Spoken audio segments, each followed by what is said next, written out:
Oh, holy crap, bro. For a second, my webcam wasn't working. I'm like, what the hell? What is up, everyone? Holy shit. Dude. Banger music. Oh my god.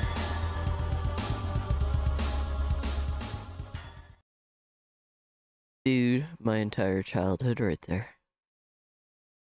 Well, not entire. I had more than that. You'll hit the like button now, Dofa. I appreciate you guys. If you can, hit the like button. It does help me out. It does help me out. Any little way you guys could help is very much greatly appreciated. But what is good, everyone? We are having...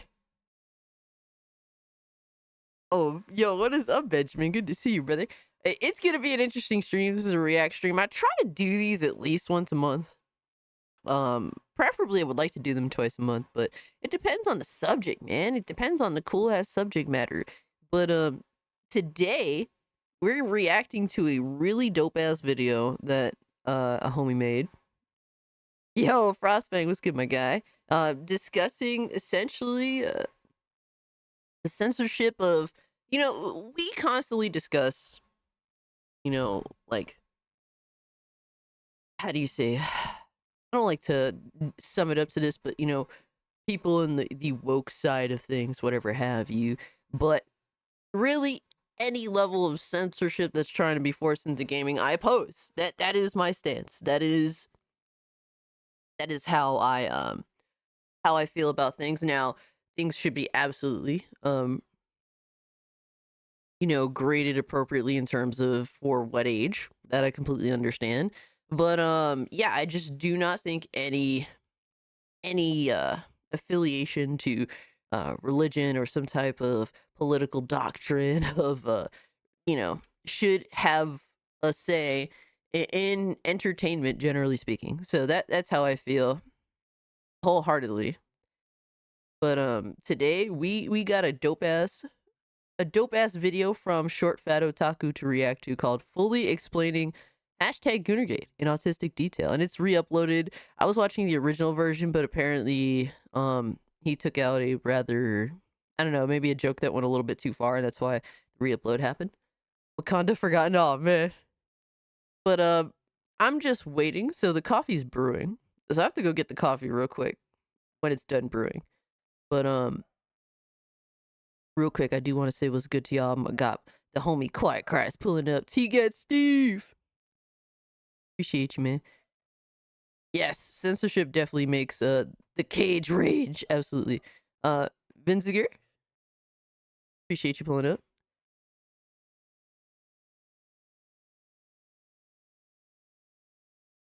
Vinziger said he can only comment on the Dread Roberts side of the Goonergate stuff. Well, Dread Roberts happens to play a part in it for sure.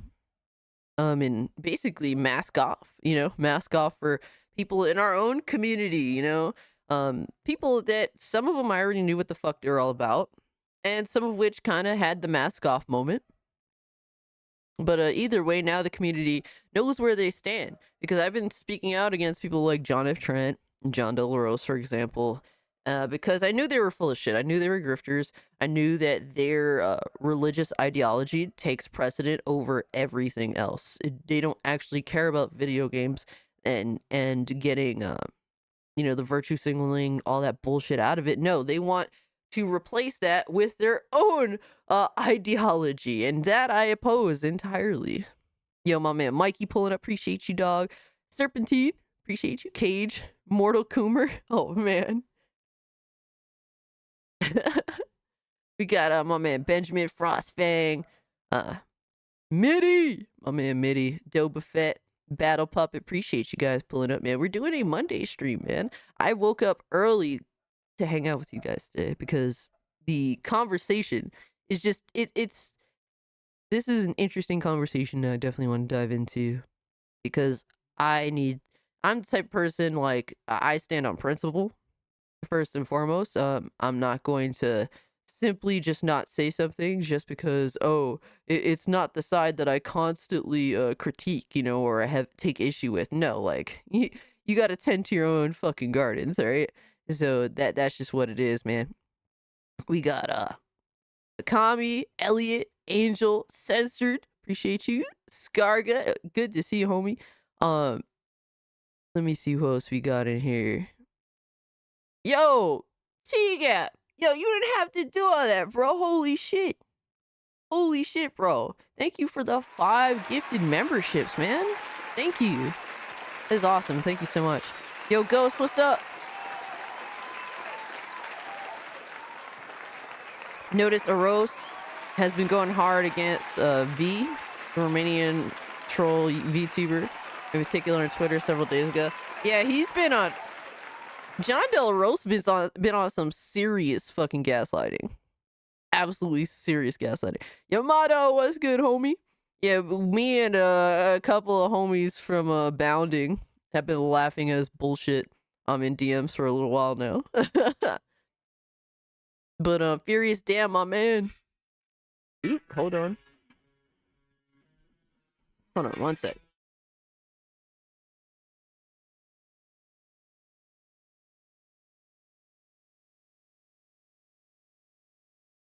All right, the coffee that was brewing is now ready. Yo, Hustle, what's good, my man? Hey, just wanted to jump in here before Monday Night Football. Hey, appreciate that nonetheless. Hustle, enjoy Monday Night Football, my guy. Jordan, what's up, Cat Acid Chat? It's almost Goon Year's Eve and Goon Year's Day after is anyone excited? Yeah, so Twilight Zone Gaming happens to be on the 2nd of the year, so first. All right, that is going to be the absolute first. All right, Twilight Zone Game of the Year. It's gonna be cool. Definitely come hang out with me. It's gonna be awesome. Yo, Lobo, more free games. Got it here. No, please don't do this. Like, I'm good, bro. I really do appreciate it. I really do appreciate it, but I don't appreciate it. All right, I don't know how to explain that to you in a way that doesn't sound like I'm an asshole, but I'm also kind of an asshole. So there's a mix of that. Vinziger says, yeah, I don't want ideology and entertainment, nor anywhere else, if it's religious, political, racial, and regardless which religion and political side it's a part of. Exactly, bro. I'm glad that we all, like, you put that so well. So thank you so much for explaining that very clearly. It does help me out, but I wholeheartedly, fundamentally agree with you on this stance. Absolutely, that's 100% how I agree.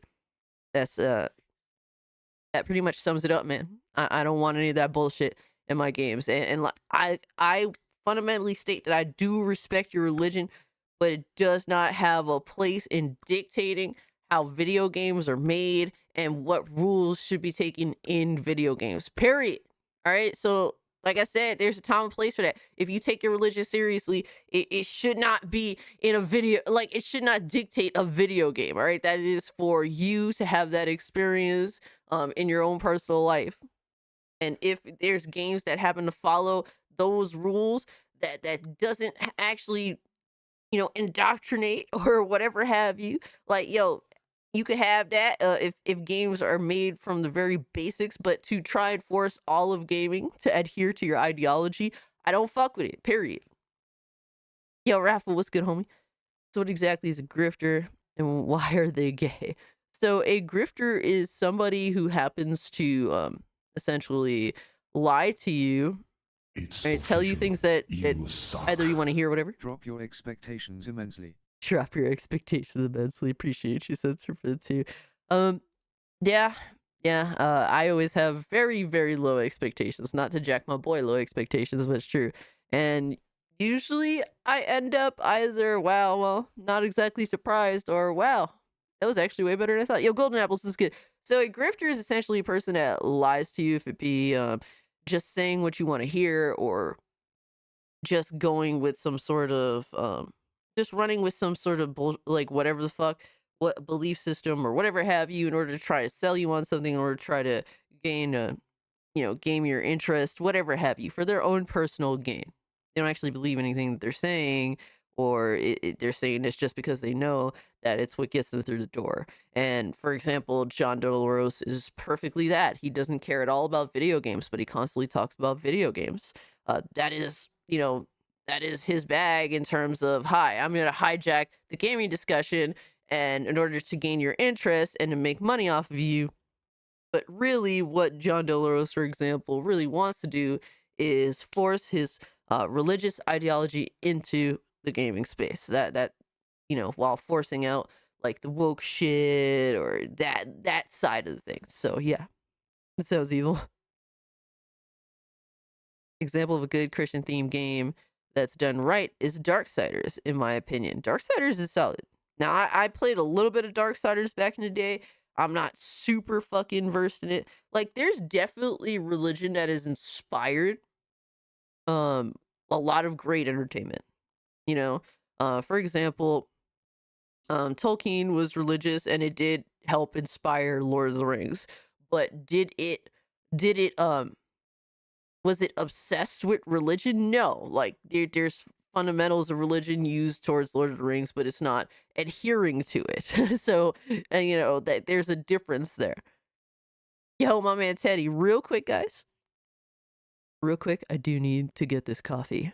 All right, because I woke up early and it just finished brewing.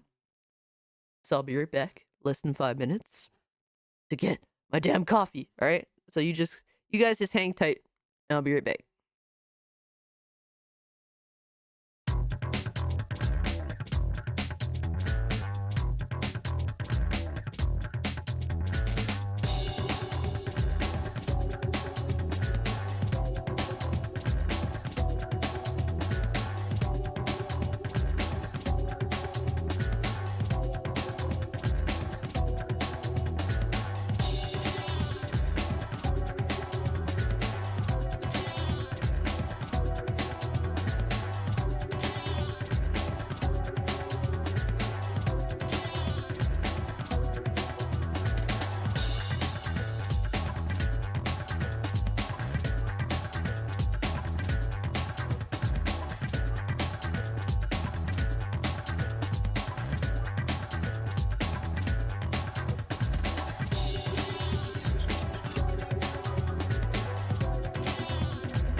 Alright, yo, I'm back.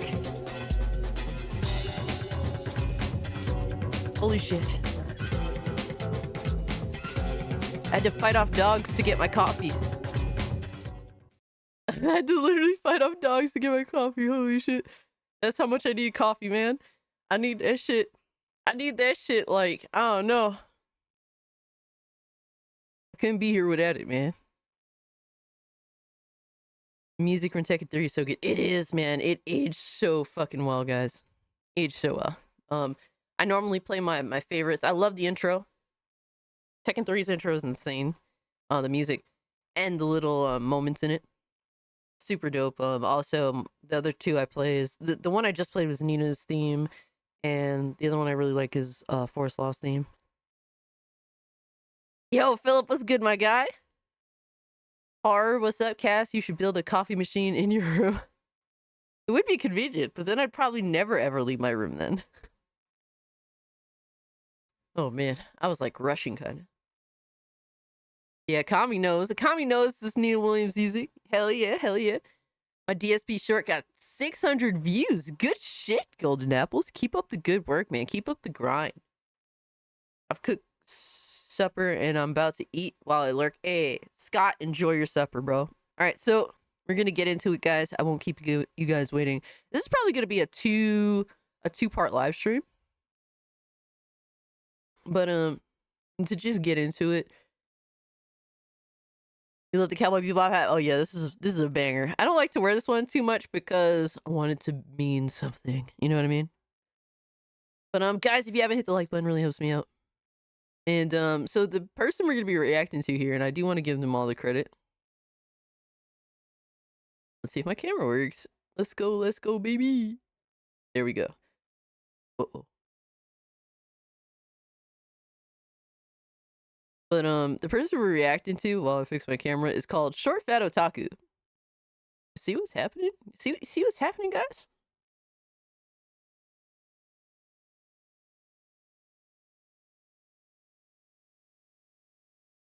Been getting popular with college and university girls. That's what's up. Good shit, bro. All right, there we go.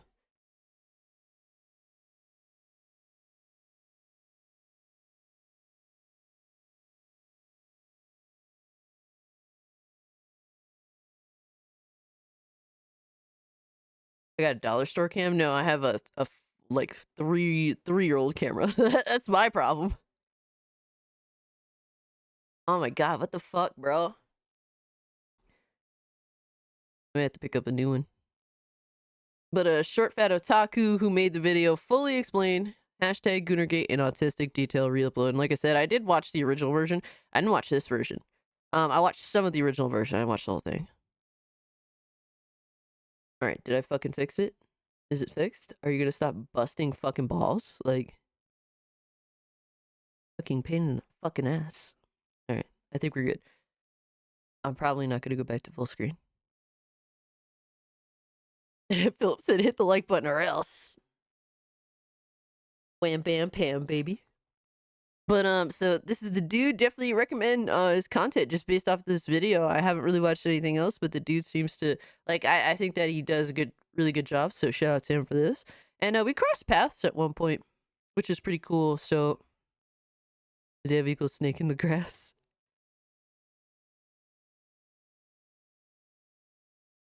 Going to watch the new Superman movie? I don't think so. I don't care. It has to be something that really does draw me in, but other than that, I don't know. I doubt it. And then here's the video itself.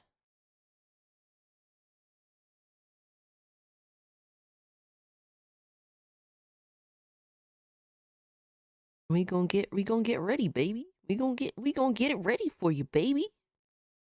Let's go. So, yep, fully explaining Goonergate in Autistic detail reupload, and we go running. Hello and welcome to the next big indefensible video. If you they were brought in to work on a bunch. Oh my god, what the hell? There you go. Hello and welcome to the next big indefensible video. If you've been paying attention to my streams or socials, you might have thought the next one coming up was the huge. Oh yeah, 2-gap. It's gonna be the plan is for it to be like a a 2-stream video. Cassia. Hey, Vanya, my man. Hope you're doing well, Vanya. Yeah, this is gonna be likely. I'm probably gonna pull up on Wednesday afternoon or evening to stream it again.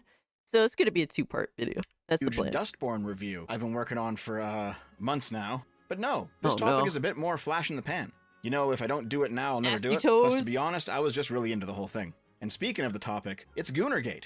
That's hashtag Goonergate. Let's go. I know, I'm already really late on this one. This time I have a good reason. I wanted to discuss what's really going on behind Goonergate, since it turns out it's actually just one story among several different stories happening right now, all across the internet, that all feed into James Lindsay's whole woke right thing. It's his view that there's a contingent of the right wing that uses the same tactics as the progressives in order to enforce moral changes in various cultural spaces. Yo, it's crazy how true that shit is. Yo, Pazzo, what's up? It's super true, man.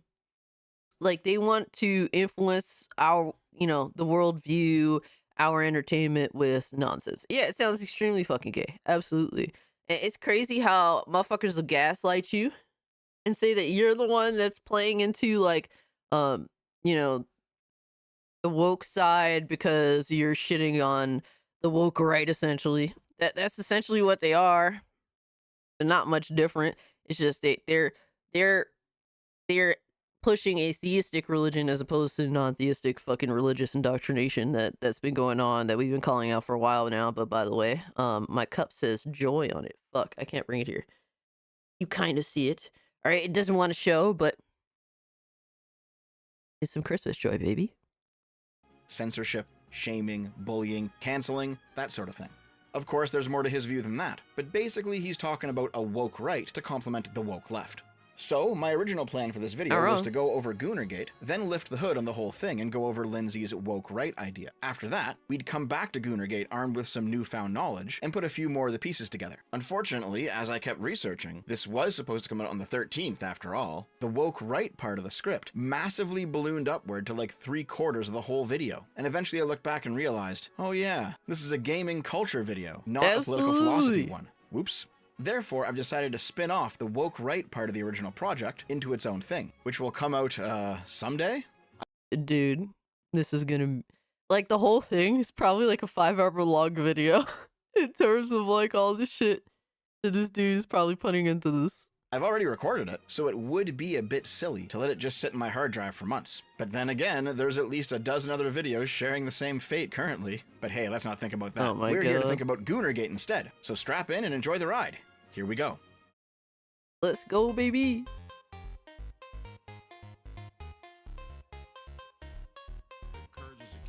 This attack is eerily realistic. Dude, it's wild how many people forget, like, a lot of shit. And to be fair, I forget a lot of stuff too. And so, like, I'm not here like, oh, I'm better than everybody. No, I forget a lot of shit too. It's good to refresh our memory on how shit started, to understand how shit is going and where it probably will go. Everything is racist, and you have to point it all out. There's this other YouTuber I'm friendly with named Smash JT. I've been on a shout out to Smash, baby! show a couple of times. I've talked to him in private a couple of times. He overall seems to be a good guy. He was big in what the internet's now calling Gamergate 2. Yes, I know there's been like 5 Gamergate 2s over the years. I reckon we can get Donald Trump to defend Gamergate. Oh no. No. Oh no. Why not? But why would he though? This one is specifically about the Sweet Baby Ink stuff, a controversy which kicked off back in February or March of this year. I've been on a whole bunch of streams talking about the Sweet Baby Ink thing, but thinking back, I never actually did a video on it, despite intending to. So the Like, it is crazy. So this whole, like, Gamergate 2 thing, like, the journalists were the ones that kind of coined this shit. Like, you have to understand, journalists for the past, like, ever since Gamergate 1, like, post Gamergate 1, all they've done is reference Gamergate for years. For years upon years upon years, they would just constantly reference it. Everything wrong, everything evil is because of Gamergate. That's been their constant go-to consistently. Like, you guys would know, I would bring up articles. If you watched me from back in the day, I would bring up articles, well, back in the day being like a year or two ago, but prior to Gamergate 2, I would bring up videos that would reference Gamergate despite it being like a decade fucking later. Like it just never ends with these guys. And so they've kind of wanted a Gamergate 2 for a while. They were immediately running with that term once the Kabruta situation started. Yo, my man Xavier, what's good with you, homie? Hope you're doing well. And so it's kind of something that they want. And it's annoying because it's hard to call out bad ethics, which has been taking place for a long time. And because there's so many different angles people take it to, there's so much gaslighting, so much nonsense. Like the reality is there's so much bad ethics in the gaming space, from game developers to publishers to game journalists to even YouTubers, to be fair. Everyone should, like, there's always someone in every general space that should definitely be criticized because they deserve it. Very quick TLDR of that event, since it isn't today's topic. I think it's is nostalgia people for them. Angel, it is views. Like they want something that people click onto. That's really what it is. discovered that a very progressive consultancy company, But they also CPB want you to Inc., had its believe that hands they're in a lot of correct pockets. by They were reinforcing. brought in to work on a bunch of games across the industry, indie and AAA alike, pretty much all of which were flops. And while we can debate how much of that is due to their involvement and their politics, and how much is due to other problems at the studio, the fact remains that among your average gamer, the Sweet Baby brand became highly toxic, like LJN back during the NES days or something. Anyway, there's a lot more to the Sweet Baby Inc. story than that, but we'll dive down that rabbit hole another time. The point is, it's being called Gamergate 2 because it followed roughly the same path as the first Gamergate. A crowd of progressive activists in the gaming industry, whether that's in media or in game development, using their megaphones and their platforms to shout down gamers who are complaining about progressive politics in their spaces. And the gamers revolted against them, sparking a culture war. And Shit is crazy. This shit, like, comes around again.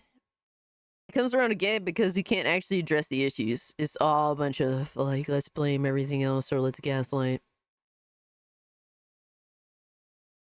Yo, Astro, what's good, my guy? Hobby, good to see you, homie.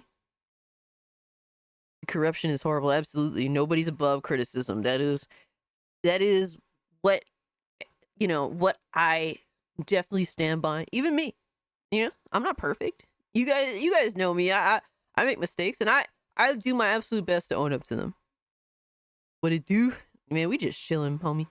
Korean Cowboy, what's up? I know I shouldn't be awake right now because the whole morning I got the fever. But I can't miss out on this. Korean Cowboy, please get your rest. Please drink, water, fluids, all that. Get well soon, man. It's that time of year where everyone's been sick or getting sick. Speaking of which, real quick, let me go blow my nose. Holy fuck.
All right, I'm good.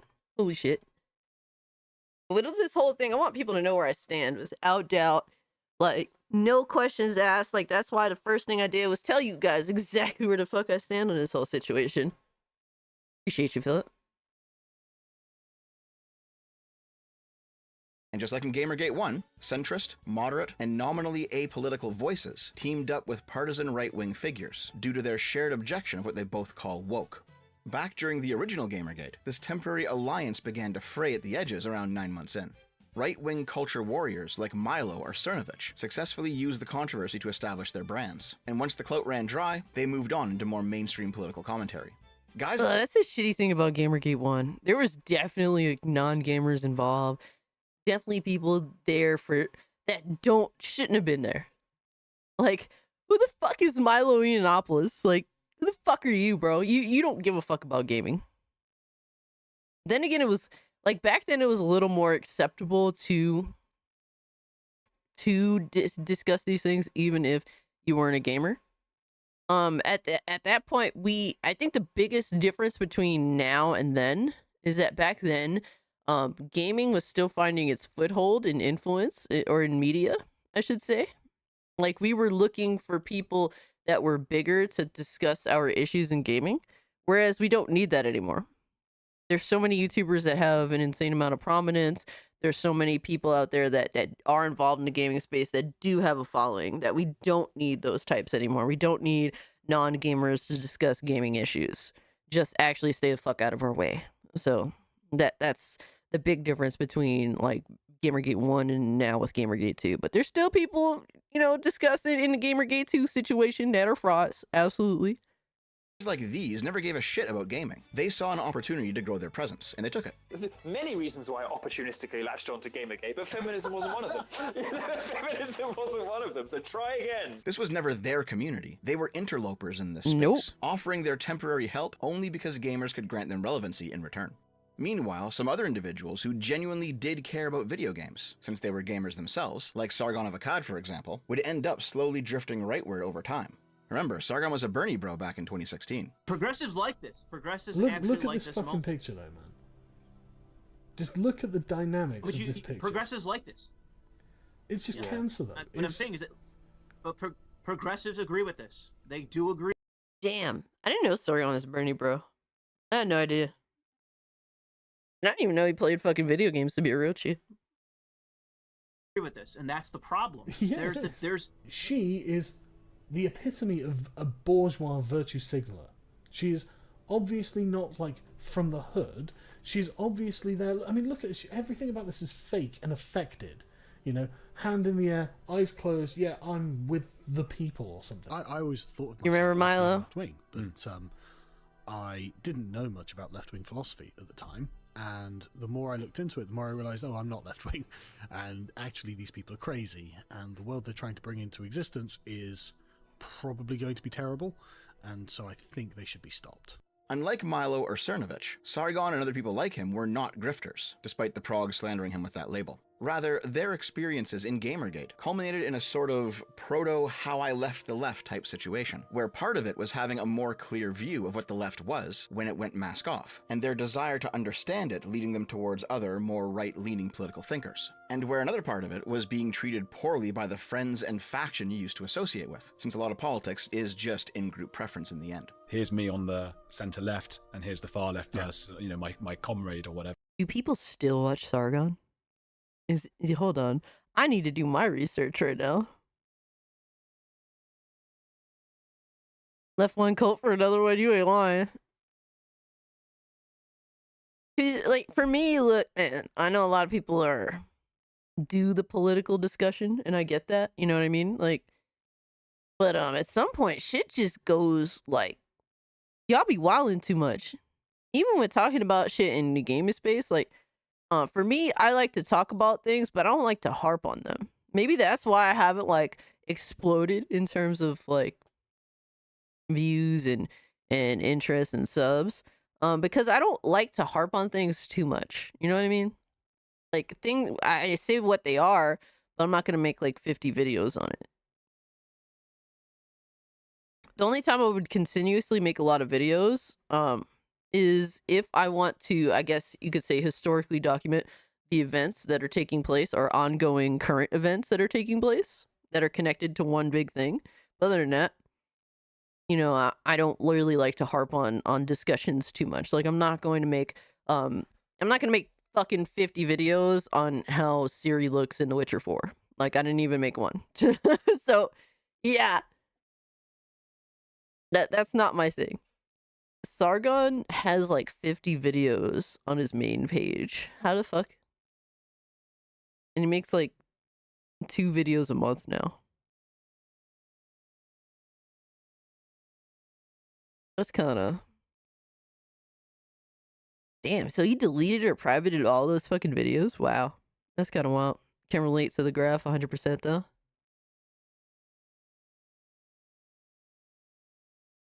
Yeah. I mean, I agree with this too. Like, growing up, my early, like 18, I'd say like 16 to like, my early 20s, I would consider myself pretty left. I mean, even today, I'm definitely a libertarian, but I'm not very far from like classical liberalism. Like I'm in that range. Especially in regards to like general censorship. Sargon made a game that was a Kickstarter decades ago. Wow, I didn't even know that. Appreciate the info, TJ Vega. He made the game but didn't release it. He canceled it. That's why he was called a grifter. Huh. Interesting. Yo, Dark X. Appreciate you pulling up, homie. I didn't know that. I have one rule in multiplayer gaming. I don't help teammates who rep pride flags a game. Oh my god. Yeah, I can't say I blame you for not wanting to support a virtue signaler, but hey, man. I don't have that rule. But then again, I'm always in it for myself anyway, usually. So that's just the thing. Like, dude, I'm such an asshole in Call of Duty. I will definitely use my teammates unless I fucks with them. If they my homies, I'll look out for them. But if you aren't a part of my friend group, you're a rando. I will definitely use you as bait. 100%. Sargon's two-faced. I don't fuck with Sargon. I don't fuck with him. I haven't watched any of his content in a fucking decade easily. Let our kids be kids, absolutely. I'm hard, right? But I still see the world gray. It's not black and white for me. Absolutely. That is a reality. That means you're at least you're not you're not all in on one ideology. Korean cowboy says I'm always bait, damn. Which is, you understanding that there's not good versus evil. Like one side is not inherently good and one side is not inherently evil. Like both sides have their fuck shit to them. Absolutely. Like games be good games again. Yo, my man Josh, what's good, homie? Appreciate you. I'm not conservative nor liberal. I do lean libertarian, but lean mostly apolitical. And I don't blame you for that, Vinzinger. Like honestly, like political discussion is just shit. Like it's just honestly there, like I don't think I get anything positive out of political discussions. Like I avoid them. Like I have a general good idea of at least American political bullshit going on, but I don't harp on it. Like I just get the general news and keep it moving. But that's just me. But yeah, I think a lot of people relate to this specific graph here. And here's and then gradually that person on the far left shouting, you're a bigot, and then here's me moving to the right. And the console hater. I feel that. I felt that happen. I felt that movement of like, oh, I'm Who's not the allowed in this console tribe hater? anymore. That happened to me too. And finally, there's the third Yo, one, the gamers bistro. who remain What's good, my centrist or man? moderate or apolitical, who didn't appreciate the leftoids shitting up gaming with their progressive nonsense, but who also didn't appreciate the rightoids pretending to swoop in to save the day and be all buddy-buddy with them, now that their goals had temporarily aligned. There are a whole bunch of people in this camp. In fact, I'd say it's probably the majority of the normie gamers from Gamergate 1. People who aren't YouTubers, people who don't have some super big Twitter account or anything like that. Just normal, everyday gamers who don't like woke nonsense. Though back then we called it social justice. But there are definitely a few figureheads of this group too. If I had to pick out a notable figure who was active back then and is still active now, who is solidly in this third. Oh my god, you guys remember when like the go-to term all the time was SJW and not woke? It was another lifetime ago. It is another lifetime ago, bro.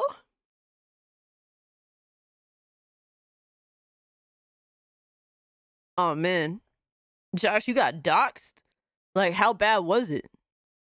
See, this is what happens, guys. I go to bed at like anywhere between 9 in the morning and like 11 or 12 in the afternoon. Anywhere within that range. You know how much shit I miss by the time I usually wake up around like fucking 10 p.m.? I have to go search up everything that's happened. Damn, Josh. How bad is it? Like, what they expose? And is there anything you'd like me to do in terms of like promotion or whatever have you? Like anybody to mass report, I guess. Circle is posting pics of your family, your cousin's wife and their kid and shit. I'll send you links to the tweets if you want. I mean, yeah, anything to know, see what the, you know, the severity of the situation is. But yeah, that sucks. I do everything to protect my family and my friends. Like, I do not post pictures of my immediate family. The only person I posted was my cousin, and I asked him if he wanted me to post a picture of him that we were taking together when we were hanging out over the summer, and he's like, yeah, sure, definitely. But my cousin understands like the internet shit. But I don't post pictures of my immediate family or my best friend because I know how people are, man. You guys would obviously be kind, but people are genuinely fucking evil. And that's fucking garbage, man. That is fucking horrifying. So disgusting, man. Disgusting ass fucking behavior.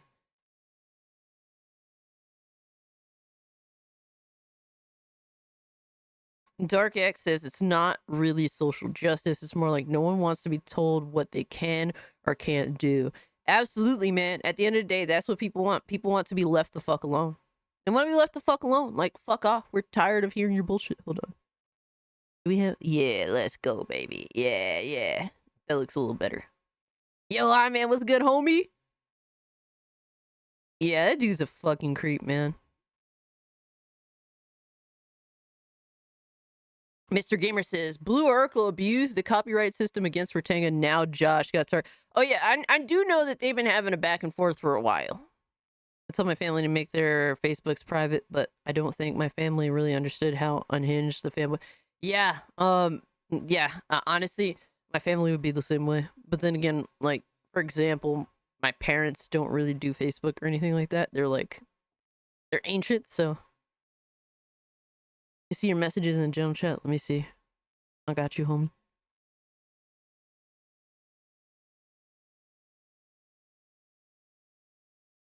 In the general chat.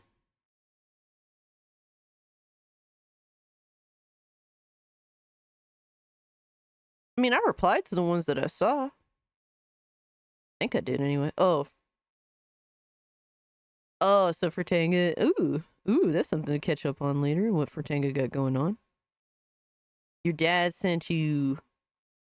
Oh, your pop sent you a new monitor? Let's fucking go, bro. Look at that shit. Hell yeah, dog. Nice 1080p monitor for you. That's what's up, man. I know that you had a fucked up monitor. So that's definitely nice as shit. FreeSync. Got all the basics there. It's curved. Nice. Nice. 240 hertz. You could do all this shit with that. Holy fuck. No, you're a PC gamer now. Holy shit, dog.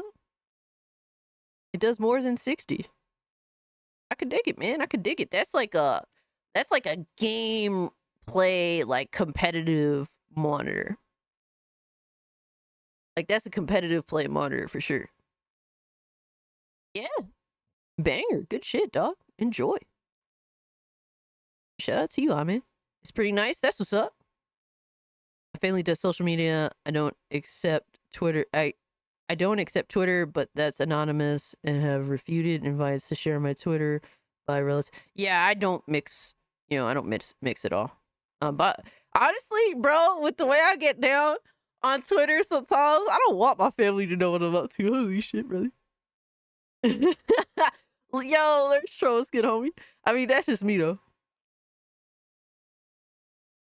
Comes with a headband and sweat absorption. Oh my god. Group. I'd have to say it's harmful opinions. From what I understand of him, he doesn't like progressive politics shitting up gaming, but that doesn't mean that he's overcorrected in the other direction and joined the rightoids.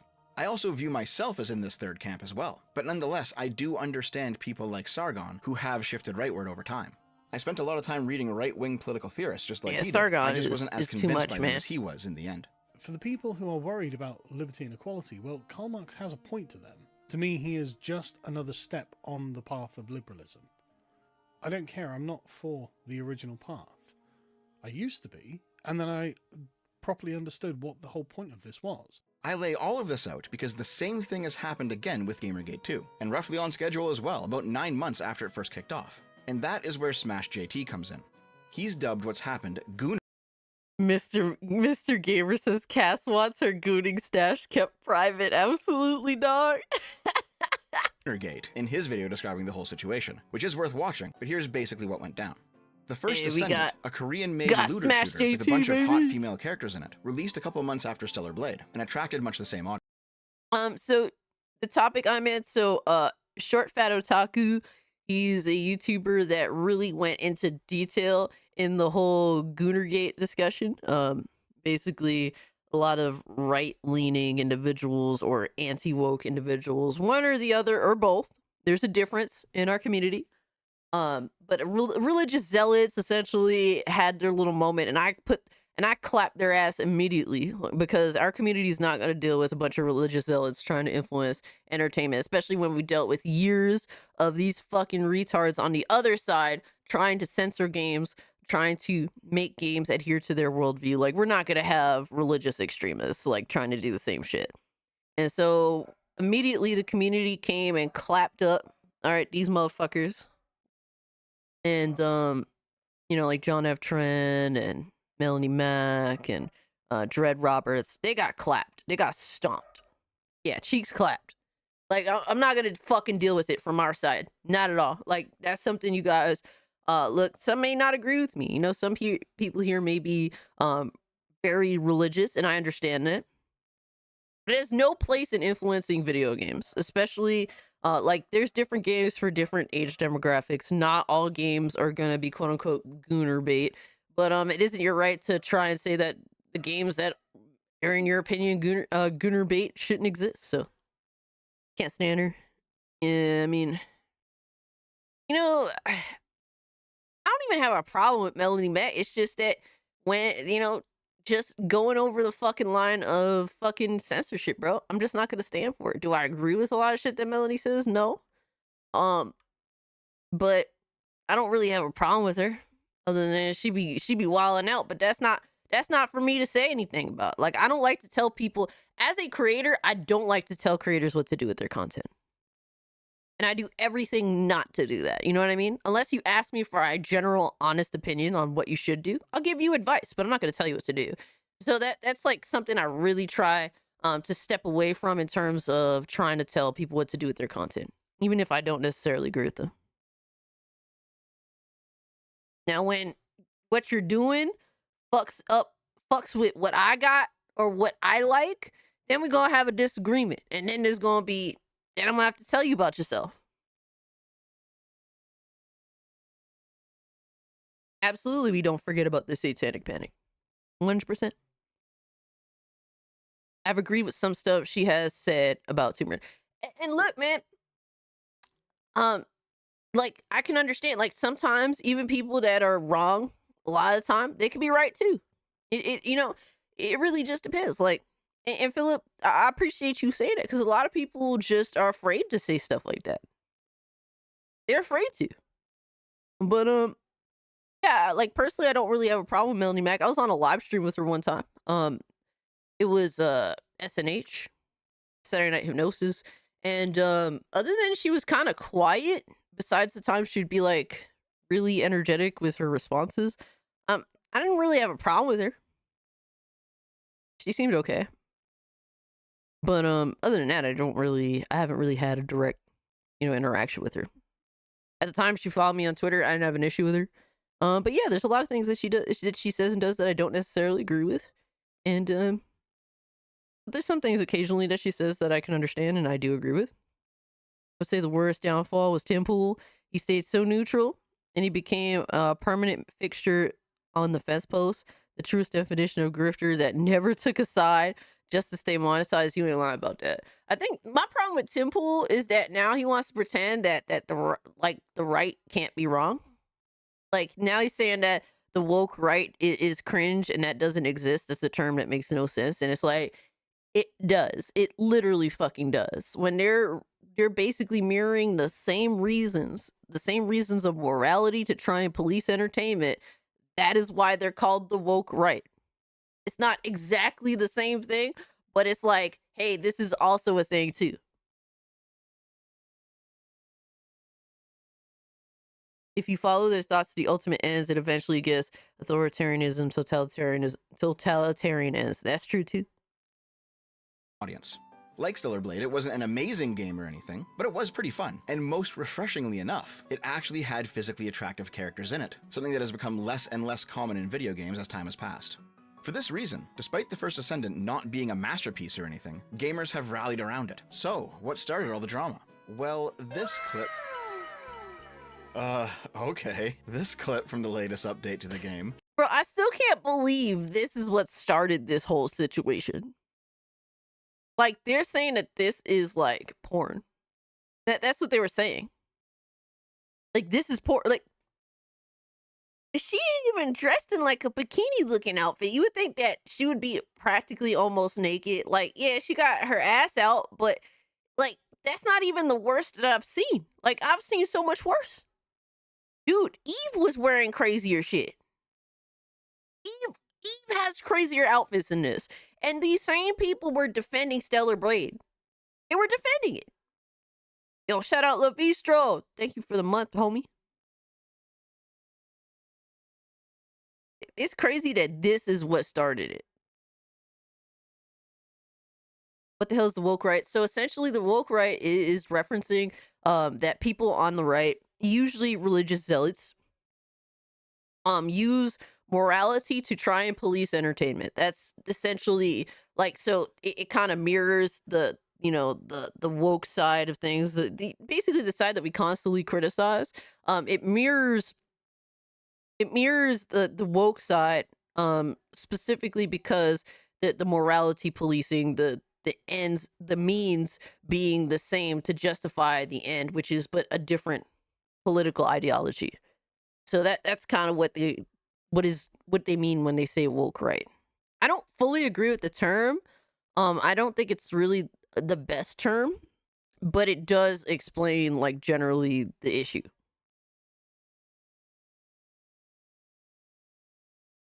So there are also racial collectivists too. I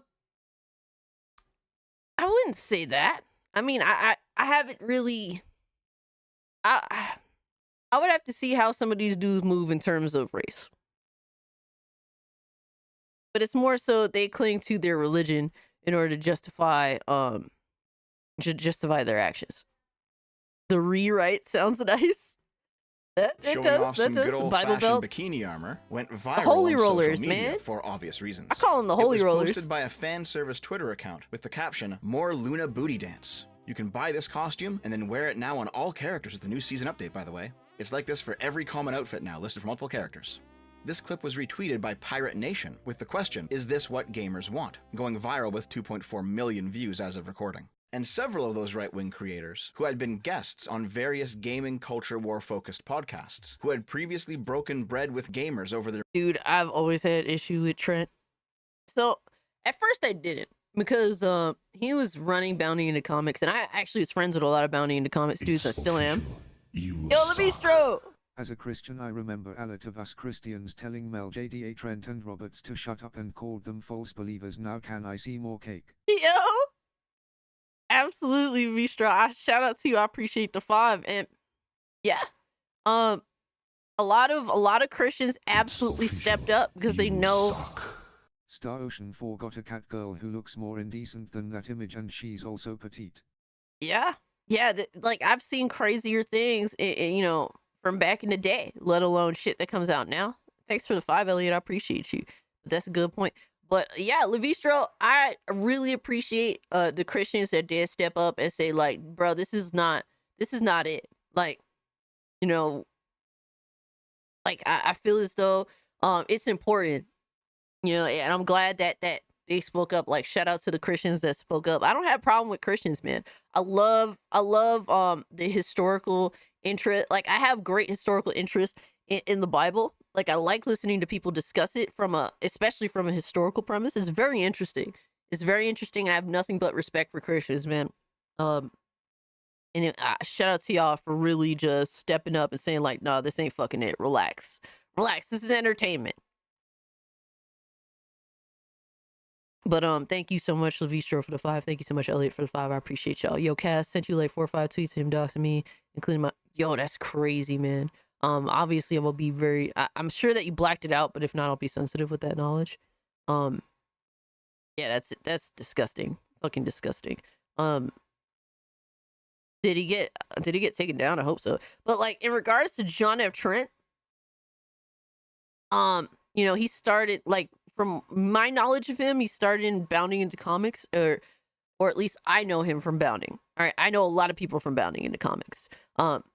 This dude would constantly push his religious zealotry into everything. All, you know, as many of his articles as he possibly could, talking from any sort of entertainment, from comic book movies to video games, whatever the hell have you. It's like he was infamous for having these moments where he'd talk about the topic, then at the end of the fucking article he'd have like some fucking he'd quote the Bible in some way, or just reference the Vatican or whatever have you, reference the Pope. He's a big Catholic, so he would do that all the time, to the point where not just me, but a lot of other, like, you know, anti-woke YouTubers would purposely avoid Bounding into Comics. Really, a lot of people would avoid Bounding into Comics, but people would avoid articles written by him specifically because he is a fucking problem. That's a huge issue. And so like eventually he left Bounding because they wanted to change their image to be like genuinely more entertainment, not less of the bullshit with, you know, forcing religion into the entertainment. Like Bounding has a good set of writers now. So if it used to be called Bounding into Bibles, people would call it that. But now, honestly, I think they do a really good job of not necessarily like going for, how do you say, like the bait or trying to get the clicks. You know, like they make actually genuinely good articles talking about gaming, and I do like to reference them when I see their articles, because I think they're way better than they used to be without John F. Trent. And I actually had a debate with John F. Trent once on shout out to my boy Society Reviews.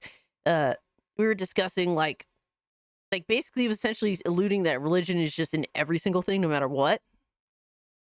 And his whole, and I was like, dude, you don't have to reference religion in everything.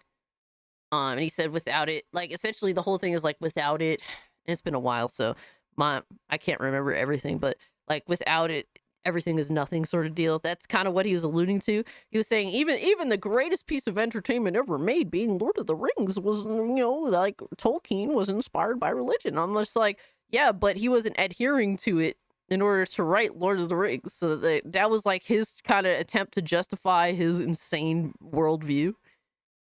So that's, you know, how I, you know, my dealings with John F. Trent. But there's been times where we had okay encounters where there was nothing crazy going on. I was on Bounding into Comics live stream a couple of times, and it was cool. But yeah, I never really fucked with Trent because he was just, you could tell that he was an outsider just trying to cover topics for, you know, the clicks and shit. And he still does that to this day. He has his own YouTube channel. I think he has like multiple YouTube channels. He's writing for the Phantom Pulse, which is a retarded fucking site ran by John Delarose. That dude is a fucking religious zealot maniac retard that constantly gaslights and just, he acts like a little bitch all the time on Twitter, but I digress. Their mutual dislike of woke nonsense in video games suddenly turned 180 on the topic of censorship. The reply that opened the floodgates on this whole shit show came from Dread Roberts, a gaming culture war YouTube channel that focuses pretty much exclusively on this sort of anti-woke stuff. In fact, did he put the Sweet Baby Inc. logo in every single thumbnail he's made? Hold on, I gotta check this out. Yeah, 1, almost. 2, 3, 4, just about. Oh my god. Holy shit. 49. As of recording this, he's got 49 Sweet Baby logos in a row in his video thumb. I will say this. I think Dread Roberts made good thumbnails. Like, I don't think he makes content anymore, but he was definitely super capitalizing on Gamergate 2 shit. Like, everything was Gamergate 2. Yeah, Like, he would just, this dude grew insanely fast off of Gamergate 2. He's like a super religious dude. And honestly, I had no problem with the dude. No problem with him up until he decided to throw his hat in. Yeah, this shit is degenerate, with the first Descendant stuff. I had no problems with him. He is a tourist. Absolutely. Before Gamergate 2, he wasn't even covering video games. He was more so discussing like a television or film. That was more of his thing. When Gamergate 2 started, he saw his opening, he just ran with it, and he grew immensely, like essentially overnight, because of that shit. I don't want John F. Trent fired or anything. He said, I'm kind of disappointed, John F. Trent. I hope Valiant Renegade and WDW Pro, be careful with it. Yeah, no, I get that. Yeah, dude is unfortunately, he showed his hand. I knew what was up from the very beginning. I knew what was up. I've known it for a couple of years now. Now everyone else knows it too. Whenever someone mentions Tolkien religion in his stories, I point out the fundamental nature of Middle Earth is there are multiple gods, not much a Roman Catholic belief. Yeah, T-Gap, that's a fact. And I appreciate you for saying that, because look, I'm not versed in Middle Earth, lore. I'm not going to pretend to be. I refer to you guys that are way more versed than me. I'm not going to pretend to know shit that I don't know. Vinzinger says, now here's my comment on Dread Roberts. If he's going to be uncomfortable with First Descendant, he shouldn't be an elitist and a hypocrite about it. Dude, there's game, like, I haven't played the First Descendant. It's not my bag. But I'm not going to sit here and try and tell people what to play and what not to play. It's not for me personally, but I will defend it because it's something that people want. It does follow the rules in terms of hitting its M rating, and that's fine. I fully welcome the right-leaning morality guardians outing themselves, making clear that they should be ignored as much as the lefty developers. Absolutely. I appreciate them finally going mask off. They masqueraded in our group for a while now. Thankfully, they've exposed themselves, and a lot of people paid attention, because a lot of people don't really, like, not to be disrespectful, not at all, because a lot of shit goes on in people's lives. I'm not here to down you guys for not paying attention to everything. Bro, whatever you got going on in your life, I understand.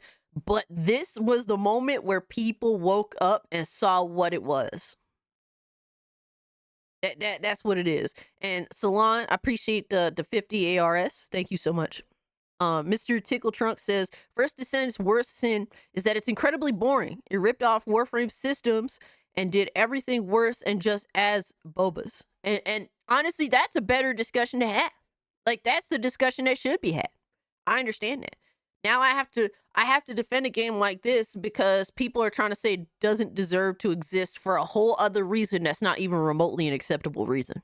So that's what it is, man. Thumbnails.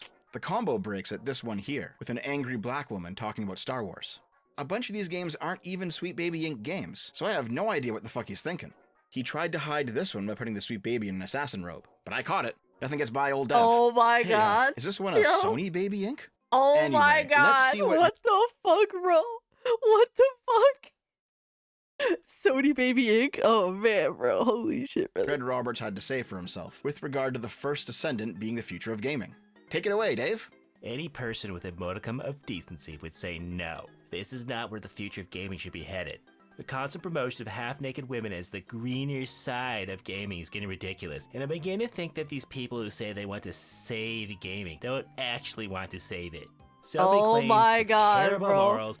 You guys aren't the real saviors. You guys aren't the real saviors. I am. And the future generations are not giving even an age of progress to devs who push woke ideology or whatever else, but then they'll turn around and tell young men and women to support titles that throw this stuff in your face. Most of what I've seen for months now from these accounts are butt cheeks and cleavage. Seriously, how is this making gaming better? All we're doing is pushing normies in the same direction but on a parallel track. People may argue, we just want to push back on the ugly women agenda, just trying to make a point to the lefty weirdos. Okay, so where do we draw the line then? Because there doesn't appear to be one. This is why I say that we need real adults with real ambitions Harmon's and cousin is aspirations crazy. and a mature outlook on the future to lead the charge of the industry. People who have their priorities straight and their arousal in check. So, this is a take that comes straight out of the playbook of the old Christian conservatism that gamers spent the 90s and 2000s fighting against. It's bog standard satanic panic stuff. We've all seen it before. Here are Dread Roberts' two main claims in this post. One, that half-naked women are not the future of gaming. They are indecent, and the people who promote them do not in fact want to save the games industry. And two, adults need to be in charge of the conversation.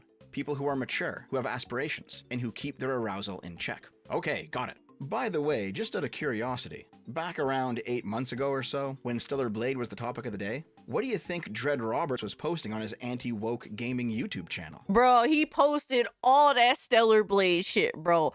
All the people, all the motherfuckers that's talking that shit now on the First Descendant for being Gooner bait were defending Stellar Blade. You can't sit here and pretend that one is necessarily different from the other in terms of how revealing the characters are. If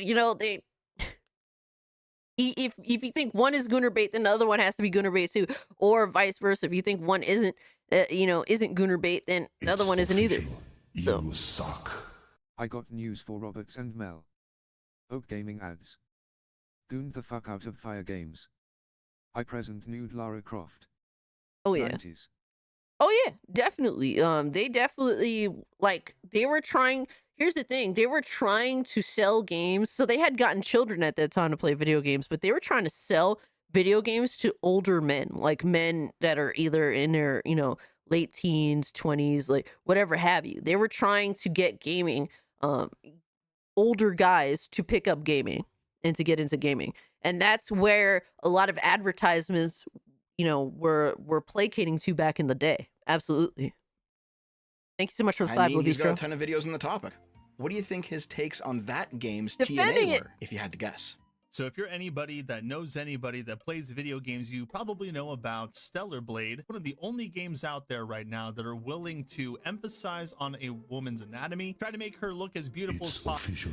You suck. Yo. Mel, if TFD is Gooner bait, then Tomb Raider is too. Oof. Yo, she don't want to hear that. She don't want to hear that. No, they're different. They're different. I promise. Now, maybe for different time periods, but in terms of what is Gooner bait back then versus now, I mean, Wild Dog, you're not wrong, bro. Thank you so much for the 2. Suck. The biggest issue here is that people are clutching pearls. Exactly. What PPL call Gooner bait is mostly just titillation. I'm Gen X, pro bikini ads, etc. Absolutely. Dude, we grew up in a time where second wave feminism was a thing, and a part of second wave feminism was to be revealing and whatnot, that kind of thing. So we grew up in a time where women were told to embrace their body, whatever have you, and how you want to represent, and giving them women the power. And whether you guys agree with that or not, I mean, I get that some people don't, especially with the feminism movement, but we grew up with that. So this is nothing new. It's kind of crazy that people act like it is. So that's the thing. But Mr. Tickle Trump, appreciate the 5, dog. Lots of boba. Absolutely, yeah. Boba was the thing back then. Boba was definitely the thing. Possible, and even revolve the Souls-like combat, from what I'm hearing, around her accentuated figure. The model, or the in-game character that was scanned he's after defending the all real-life that model shit. is being body shamed, and the game is also being heavily criticized by you-know-who's, crazy people who just don't like attractive characters in video games. Oh, what a different tune you had to play back then, buddy. You're out here talking about body shaming? You literally put Eve in your video in the fucking skin suit? You know, the one where she's completely naked? What about these half-naked women not being the future of gaming, bro? What happened to that? IGN calls Stellar Blade protagonist a sexualized doll and says the creator has never seen a living woman. Guess who this is? This is the creator's wife. Oh and guess what? my She's also an God, artist on the game. So IGN is wrong. A pic of Ben Asola, the author of the article, seems much more likely he has never seen a living woman. I think it'd be hard to see a woman when you have those things over your eyes. We all know what Dread Roberts is getting at? Well, I know what he is right now. He's exposed. Exposed. Yo. Exposed. Ooh. Exposed. hilarious how that shit works. The grift in 4K exposed, baby. You exposed. If you got no games, you exposed. Crazy, bro. How do you make a U-turn like that? How do you make an insane U-turn like that?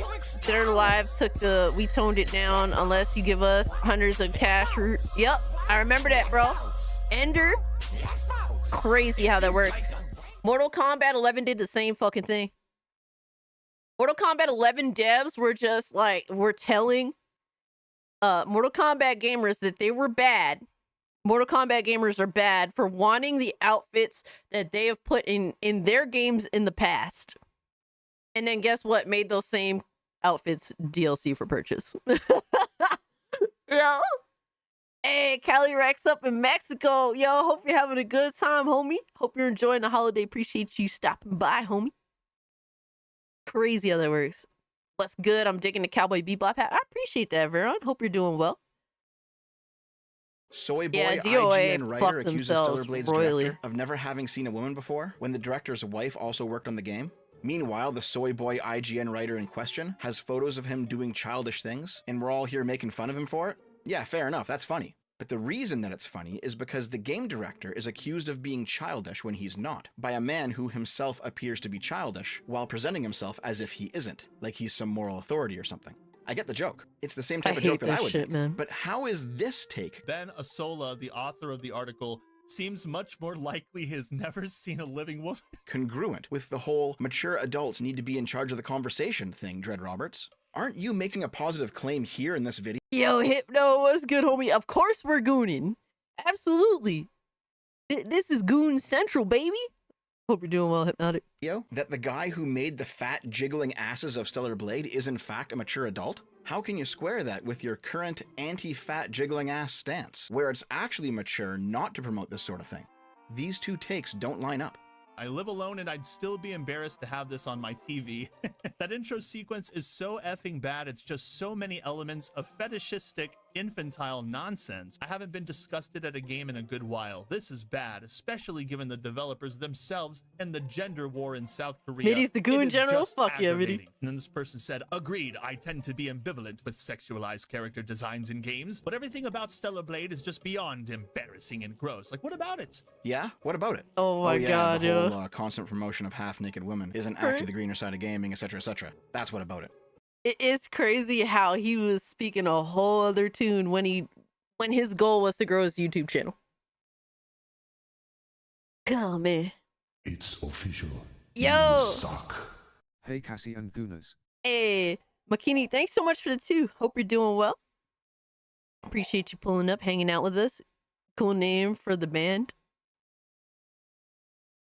I goon when I want. That's between me and God now. Give me cake and milk because cake is best with milk.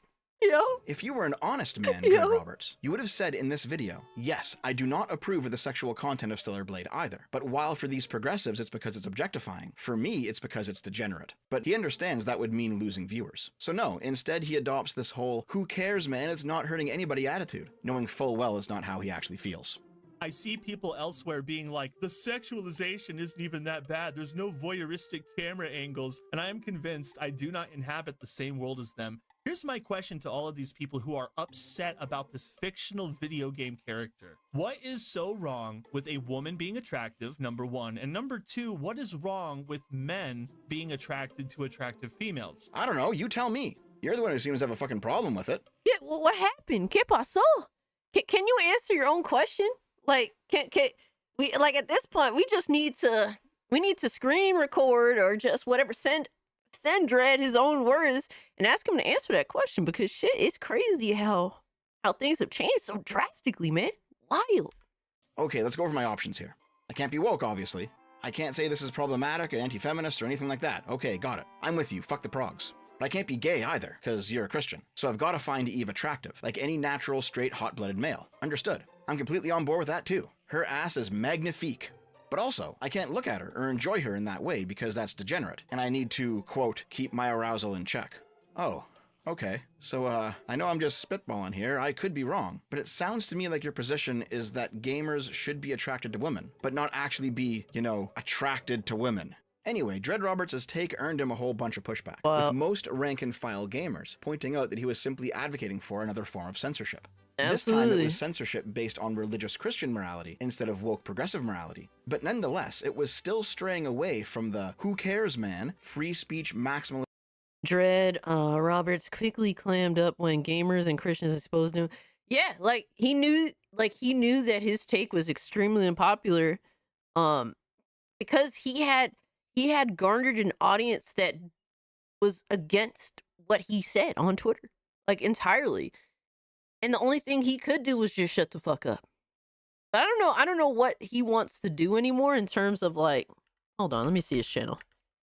Because he hasn't really made content in a little while now. It's not like, yeah, like his last video that he uploaded was over 2 months ago.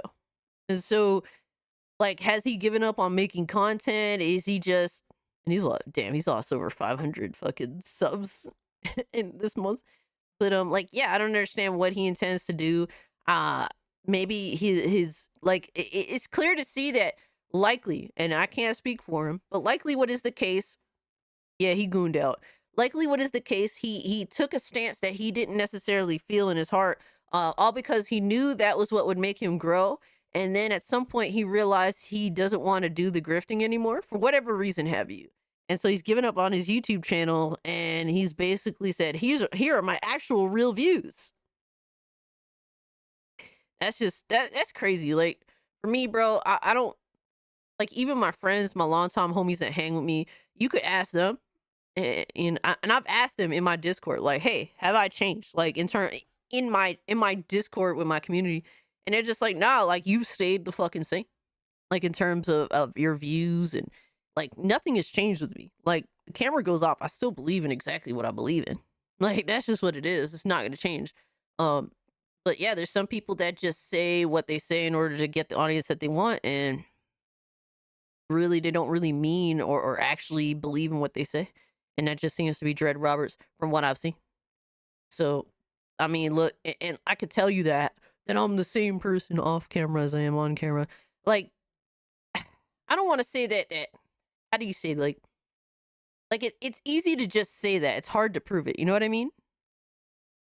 But you know, I have, for example, like my longtime homies I have in my Discord, and they could tell you themselves, you know, because like I include them in everything that I do because they're my longtime friends, and I look to them to keep me balanced, you know what I mean? Like I look to you guys and I look to them, and I'm trying to stay leveled and balanced in this space while fucking being honest about how I feel. You know what I mean? It's hard to do. It really is. But that's why it's like I would rather grow slowly than just follow a trend just to be like Dread Roberts, to shoot up in a few months off of Gamergate 2 or whatever have you, you know? Yo! Osseous, what's good, my man? Hope you're doing well. Maybe I should grift like Roberts. It's so easy. No, exactly. Like that's the yo. That's what keeps us back, Levistra. We have principles. All right. If you're just a YouTube slut, yeah, you'll grow fast as fuck. Like if you're a YouTube slut, you'll grow fast as fuck. But if you're principled and you adhere to your principles, yeah, it's gonna be you're gonna be in for the grind. But I don't want to grow fast. Like I've watched a lot of people blow up overnight, and none of them have been able to sustain it.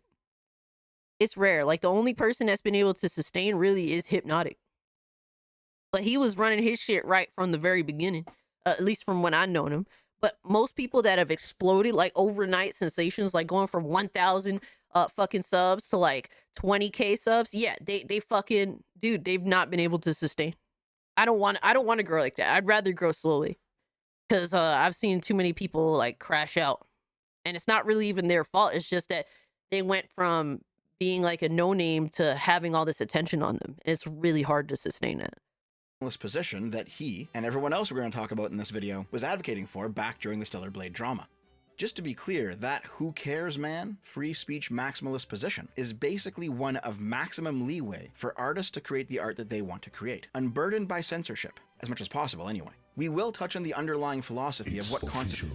Hey, chart. We shouldn't curb gratuity in media, but individually curb consumption. Yeah, If yeah. I goon too much, I quit. But some people can goon longer and remain sane. Absolutely, Chart. Like, you have to know how, like, when is enough enough? You know, when is enough enough? Like, a lot of people don't have self-control, and that is a personal problem, you know what I mean? Like, you shouldn't have to police all of entertainment just because some people that consume that entertainment don't know when to say, okay, I need to chill, I need to get back on track, I need to concentrate on the important things in life and not be totally consumed by, like, my hobbies, you know? But that's like a personal thing. That's either your parents got to instill that in you, or you have to instill that shit in yourself. Hypno took a while to grow. In comparison to the overnight sensations, yes, but Hypno has grown exponentially, and one of the main reasons, like, he's been able to sustain is because he always has stood on his principles. Whether you agree with him or not, he stood on his fucking principles, and he continues to do so, and that's why he's been able, and he hasn't let all that shit, like, growing at a very fast rate, get to his head. How is your Fortnite pass going? It's going a little bit better because I've been playing at work, Philip. I've been able to throw in some time on my phone at work. Oh my god, I got my, like, Bluetooth controller. Otherwise, bro, I'd be so extra behind. I think Roberts was just going in the same direction against the woke because he's religious and not because he's about freedom. He clarified what he believes, and everyone threw grifter at him. I mean, here's the thing. In terms of his YouTube channel, yeah, he was grifting heavy. Now, he came mask off on Twitter. Now it's like, okay, now we understand what you're about. But he definitely chose, you know, to say some other things on his channel. Like, here, you know, fucking ShortFatOtaku definitely showed, like, he was saying the exact opposite thing on his YouTube channel. So at least I appreciate him going mask off. We support you going mask off. We don't support what you say, though. We don't support what you genuinely mean. But I appreciate him finally coming clean with how he really feels. Hypnotic is the hardest working human on YouTube. He is. Dude puts in insane amounts of work. Shout out to him. He deserves it. Jerry Roberts is basically telling everyone, I don't like it, so no one is allowed. Yeah, pretty much. And it's like, if you don't like it, just don't play the fucking game. Like, for me, the First Ascendant isn't for me. But so I won't play it. But if people are trying to destroy that game or don't want it to exist, of course I'm gonna have to defend it. But I'm openly saying, hey, I don't play this game, but I defend its right to exist. All right, I don't want it to be censored. Let people have that shit, because I know there's a lot of people out there that enjoy the game for what it is, even with its faults. Constitute censorship later in the video. But for right now, just keep in mind that most normal people who come from liberal, capitalist, democratic Western societies, the places we call home, operate off of a basic live and let live moral code. And when it comes to artwork, this idea is, if somebody creates art that you don't like, that's actually fine. Just don't consume it. Ironically enough. And let's hear assist. From what I've seen on Twitter, Dread Roberts mentions he was in the process of moving. That's possibly why I haven't seen it much from him. Maybe, perhaps. But if he does come back to his YouTube channel, I wonder how. I wonder what he's gonna do, because it's like, you have to change up what you were saying before. You have to come clean with it. I mean, it'd be interesting. Games are like any other media. You watch, play, follow what interests you, and essentially ignore the rest. All is well in this way. Absolutely, Lord Shadow. 100%. Although I absolutely fucking hate Frosk for a variety of reasons. That iconic Don't clip tread where on she me. single-handedly destroyed the G4 revival, she's actually perfectly embodying this moral code. If you don't like it, don't watch it. Peace. Bye, Felicia. Yeah, okay, so it didn't work out too well for her. Her snarkiness here completely demolished the entire company. But the underlying point is actually correct. Individuals should be left alone to create what they want to create, and other individuals should be left alone to consume what they want to consume. If your creation is good, it will be consumed by more people, and you'll earn more money, hopefully enough to keep creating artwork. This is what the libertarians call letting the market decide, though the market is just shorthand for a crowd of people's individual choices on what product they prefer to buy. When somebody censors an artist, when they come in and say, you can't make that artwork, that is preventing a product from being chosen by the market, by the crowd of consumers who want to spend their money. From this perspective, it doesn't matter if the art is censored for woke reasons or for religious reasons. It's still removing choice from the consumer. Not because the consumers don't want to choose it, but because the censor doesn't want the consumers to choose it. Yeah, well, that's just like your opinion, man. Now, there is a counter-argument against this position, and Imagine Frosk and Mercante did a fusion dance off, man. It's crazy because everyone thought Frosk was out of pocket, and it's crazy how Mercante just said, "Hold my beer." Yeah, Frost. I mean, to be fair, so a lot of you guys may not know, but kind of Frosk, she had her viewpoints, absolutely, but she kind of got set up by G4. Like, basically, that little situation, like that discussion that aired that everyone clung on to, like that was for something else entirely. So they asked her to do that segment, and that was supposed to be a segment for something else. So likely if they would have just did what they were said they were going to do at G4, probably people wouldn't have caught on to that shit like they did. Oh, Frosk is the chick that was one of the hosts at the comeback for G4. But yeah, a lot of people don't know that there's a lot more to that whole situation than what was presented. And a lot of it's through her, to be fair, a lot of it's through her, actually revealing some more information. And who knows, there's some things that could definitely be lying for sure in regards to her. But at the same time, too, I'm sure some of it is at least right to some extent. So there's that. But the interview, hold on, let me see. So my boy Peter Pischke, he has a YouTube channel called Culturescape. And he actually interviewed Frosk. Like, basically, he asked some good questions, and like overall, she discussed how the G4 comeback in terms of how it was molded and how it was fucked. And it's a very interesting video. Very, very interesting. Let me see if I can find the name of it. It is a very interesting watch. It's called Frosk, What Happened at G4 TV exclusive interview by Culturescape. So if you guys want to check out my boy, his Happy Warrior Culturescape. But there's a lot to that a lot of people don't know. And honestly, if I was more like, I want to do more videos reacting to people's videos, like long form content. And I totally, if I knew I should have, if I would have went that direction earlier, I definitely would have reacted to his video. But this is my boy Peter's channel. If you guys want to check it out, he is a genuinely good journalist. He's not one of these retard journalists out here.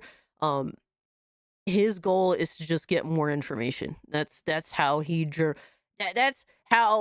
journalists. Okay, shout out to Peter, man. He's a cool dude. JTech screen for Frosk and Mercanti Fusion, please. Oh man. Oh fuck! Yo, I swear I'm gonna be pulling up just to hear that shit. But yeah, if you want to check that out, it's definitely an interesting watch. I promise you. It's official. You suck. To be fair, Frosk wasn't made to be easy on the easy for us. She wasn't lying. She's just justifying her ugliness. I mean, Levistra, that's what it is, man. That's what it is. But generally speaking, it's more than just Frosk that fucked G4. It's really how the company was run in regards to how they tried to do the comeback. And a lot of her discussion really gives a lot of light to that. Like I said, it may not all be true, but there has to be some truth to what she's saying. Love a good cast recommendation. Absolutely. Like I said, the video on the channel. Let me make sure. Yeah, just search Frosk on Culturescape's channel, and the video will pop up. It's called Frosk, What Happened at G4 TV exclusive interview. Fucking awesome video. It's a good watch while you're playing video games. That's how I was watching it. and a counter argument for it, and we'll get to those later. But the point is, when Dread Roberts asks the question, where do we draw the line? That is a question about limiting consumer choice. And if a line is drawn, that does go against the live and let live morality, where if you don't like a piece of artwork because it's too sexual for you, you can simply choose not to Yo, consume Aaron, it. what's good, my guy? It's at this point that Smash JT comes into the story.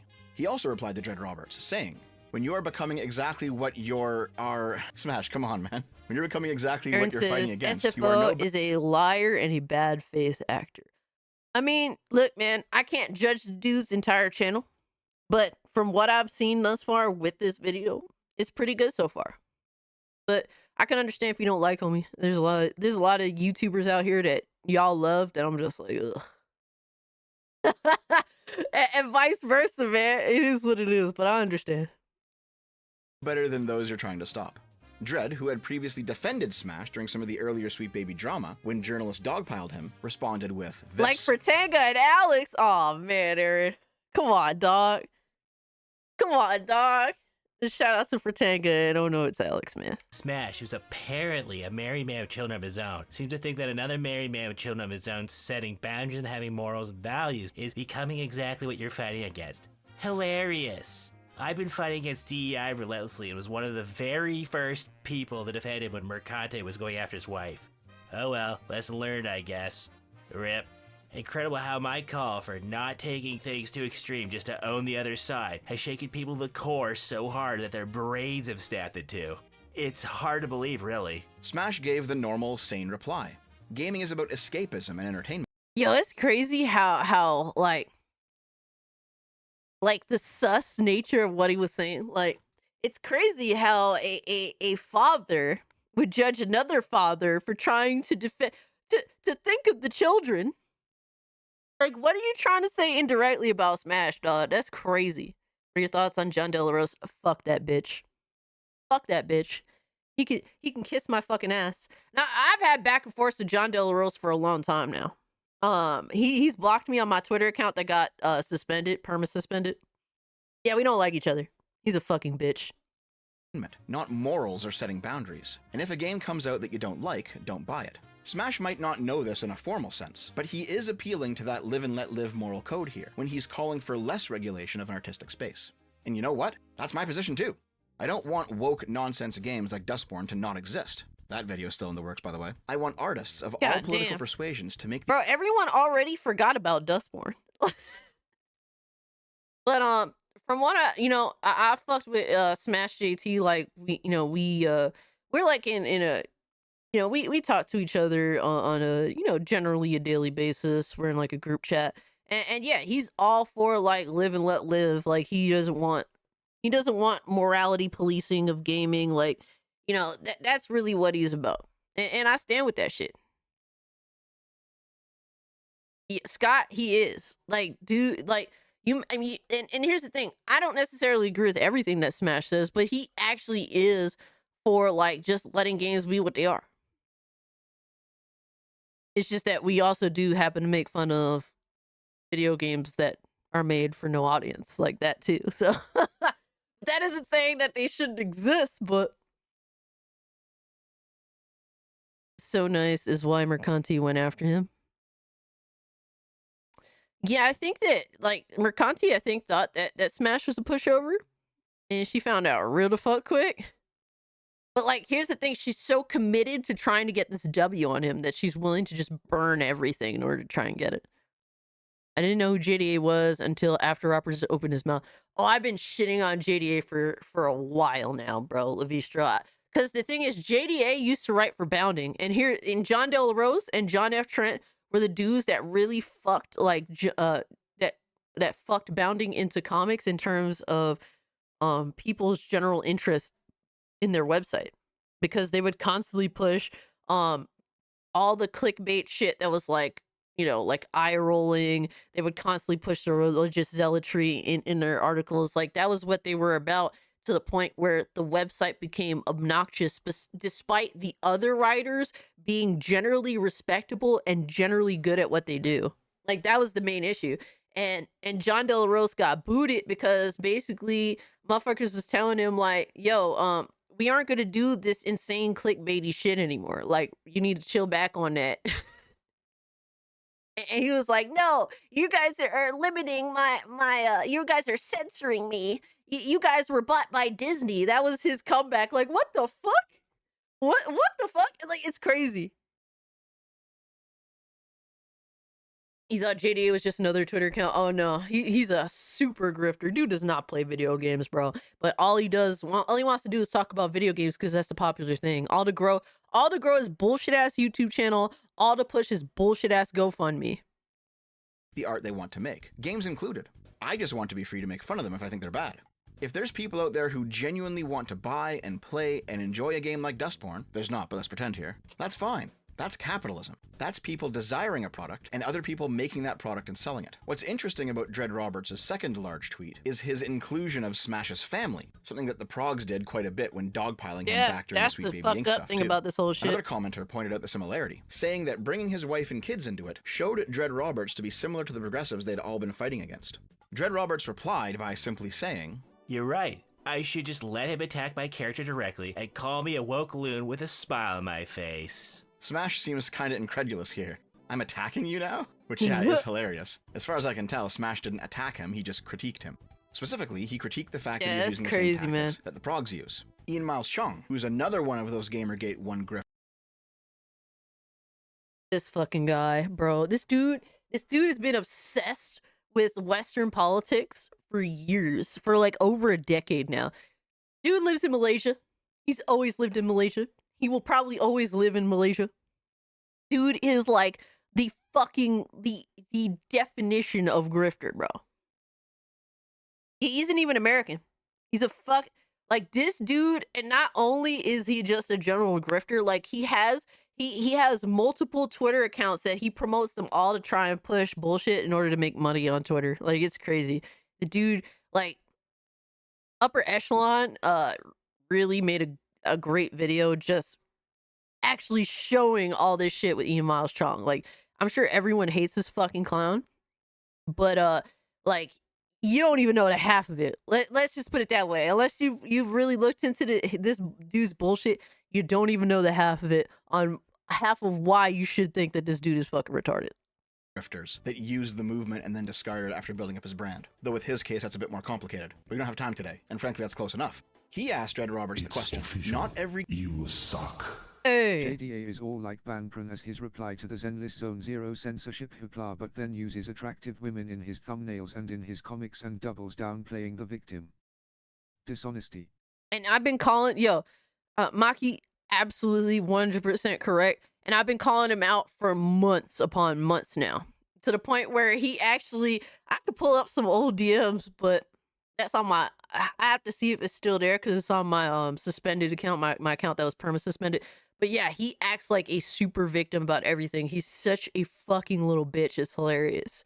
Like, if it wasn't genuinely nefarious, it is funny. You suck. Bistro! I always said progs and grifters are the same. It's not the moral compass, it's linear.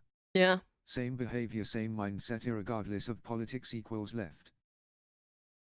I mean, yeah.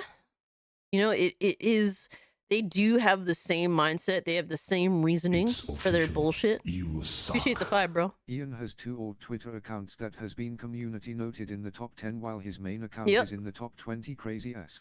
Absolutely, Elliot. Yep. Elliot knows. Shout out to you. Appreciate the 5. Yeah. It is crazy. Dude, that's why, like, I don't adhere to any particular side. I generally agree with one side, but like, why do you think I'm reacting to this? Why do you think that I've taken a hard stance on this shit? Because I am principled. I will be as principled as I possibly can. Am I perfect? No. But this shit I can't get with this, man. But Maki, thank you so much for the 10. Totally didn't have to do all that. I appreciate you. Vistro, thank you so much for the 5. Elliot, thank you so much for the 5. You guys bring up a lot of good points there. Every game is like this, so why let it bother you? Dread Roberts replied with, "Not every game is like this, but there's a heavy push from bigger accounts to work." So JDA is John Delaros. He's a YouTuber, grifter, like he's a religious zealot, like a super religious zealot that is a huge hypocrite too, mind you. And he tweets a lot on Twitter. He's always looking for attention. And then when people call him out for it and call him out on his hypocrisies, he acts like like he just defaults to, you guys are trying to cancel me. You're just like the left. You're just like the woke. I'm a victim of circumstances. That's always how he reacts. It's fucking hilarious. What a bitch. Is becoming the norm or the standard. There are plenty of reasons it bothers me, to name a few: morals, values, and children. But also, the general gaming audience doesn't desire or deserve degeneracy to be the poster child of the good guys.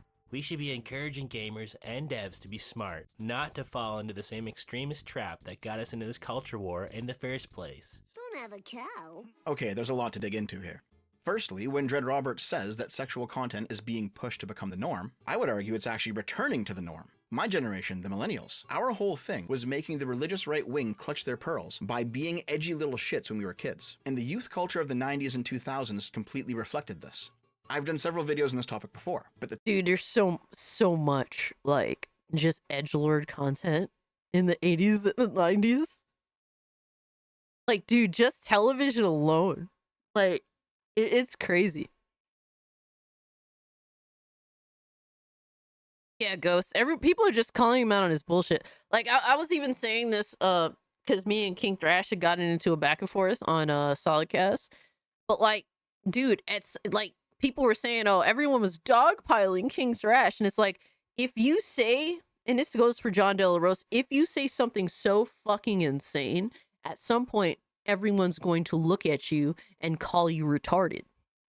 like, that's not, you can't say it's dogpiling when you choose to be as stupid as you're being, and everyone's just saying, hey, you're a fucking retard. You need to relax. Like,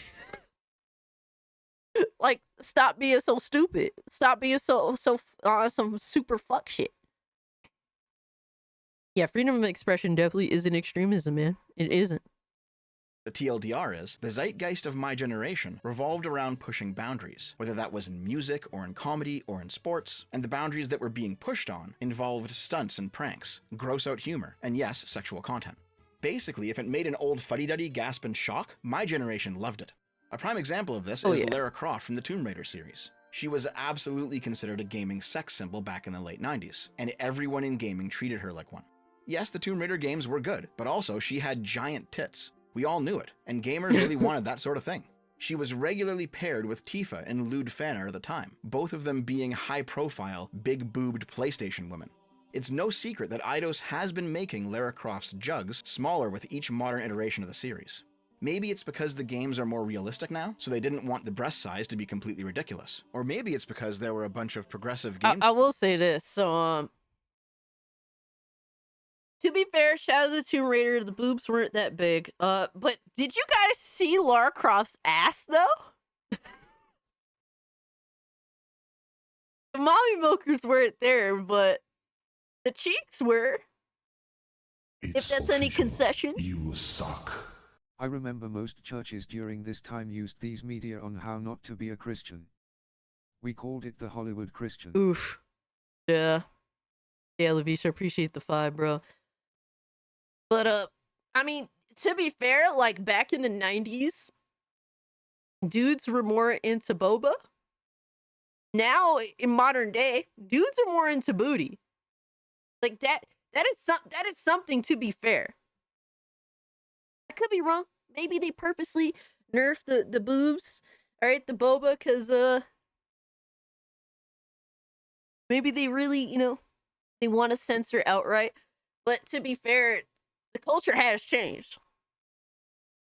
The culture has definitely changed, at least from what I've observed. But the Shadow of the Tomb Raider character is pretty... Yeah, I feel that way too. Like, a lot of people point at the Tomb Raider reboot, and I understand that the games, like the stories, are kind of ass. The characters are kind of ass. I get that. But I think the gameplay is fun. But, yeah, this Lara Croft is definitely a different Lara Croft. That is a reality. Absolutely 100%. But, in terms of the nerfing, I don't know. I don't really I don't find an issue with it, but then again, I'm a chick and I'm not really looking for that kind of shit. Girl, there is a man out there called the Booty Warrior. It's about the butts. These days it is. developers who had moved into Eidos. I don't know which it is, but what matters for this conversation is that Lara Croft is proof that gaming is not being artificially pushed in a more erotic direction, as Dread Roberts claimed it was, but rather it's returning to form. Secondly, Dread Roberts lists off the 3 reasons that this return to form bothers him. Morals, we know you're oh my and god. Children.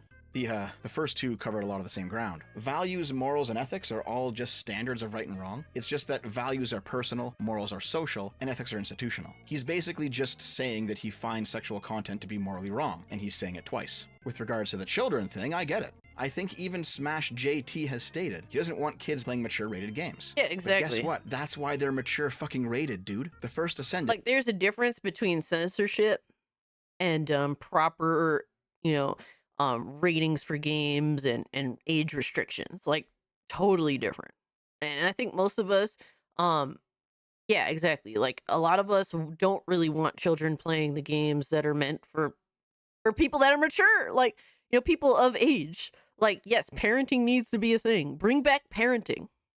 Is an M-rated game. Stellar Blade is an M-rated game. These are not games meant for kids. It is the parents' responsibility to keep their kids away from these games. If your child is playing the First Ascendant and getting mind-fucked by jiggling asses on screen, that's your fault, not anyone else's. Once again, this is all stuff we've heard before. I've used this legendary clip in many videos in the past to drive this point home, and it works here as well. Do you guys remember back in 2007 when the first Mass Effect game was about to launch, and Fox News ran a segment where right-wingers wanted the game to be banned from sale because FemShep can have lesbian sex with Liara in it? It's a new role-playing video game that is leaving nothing to the imagination. Mass Effect is what it's called. It's made for Microsoft's Xbox system, and it features in some parts of this, you'll see full digital. Oh, Fox News. Oh, Fox News. That is hilarious. I never even knew this was a thing. That's fucking funny as shit. Nudity. Imagine.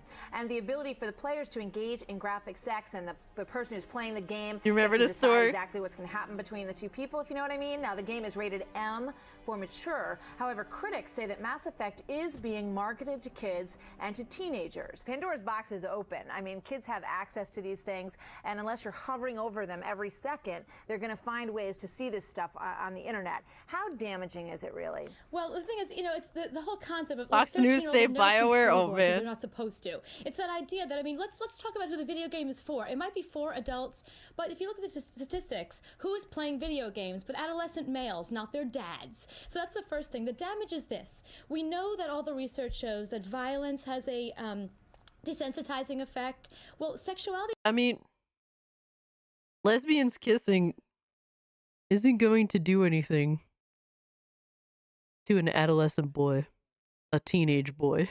I'm just... I could be crazy. I know, right? But think of the children. It does too, because this is when the developing mind is happening. This is when they're first deciding who they're going to be, who their identity is. This is when social development is happening. And here's how they're seeing women. They're seeing them as these objects of desire, as these, hot bodies. I mean, they don't show women as being valued for anything other than their sexuality. And it's a man in this game deciding how many women he wants to be with. Oh no! Go ahead, Jeff. Oh no! They sound, dude. They sound like. I like pointing to Disney Aladdin where the lady says she'd blame parents. As a parent, my son is my responsibility, not yours. If you aren't watching your kids, that's on you for being a bad parent. Bistro facts, bro. Thank you so much for the 10. And dude, it's important now more than ever to set boundaries with your kids. To set boundaries honestly with the world trying to fucking dictate how you should raise your children. I think that is a big issue nowadays. Government wants to dictate how parents raise their children now. It's fucking scary. Like, honestly, shout out to parents nowadays that are doing their absolute best. I think, in my opinion, I think it's harder now more than ever before. I mean, with shit like Nickelodeon and Cartoon Network trying to push gender theory, fucking advertisements on their channels. Like, I didn't have to worry about that shit, growing up. I never saw any of that growing up. I was seeing fucking dudes punch the shit out of each other on Cartoon Network with Dragon Ball. Like, I'd have, it's harder now more than ever to to raise your children the way that you want to. It is. It's not an easy feat. But you have to be involved. And shout out to Levistro who sees that as a very important responsibility, man. Shout out to the fucking parents out here doing their thing. But thank you so much for the 10, bro. Yo, Lindo, what's good, homie?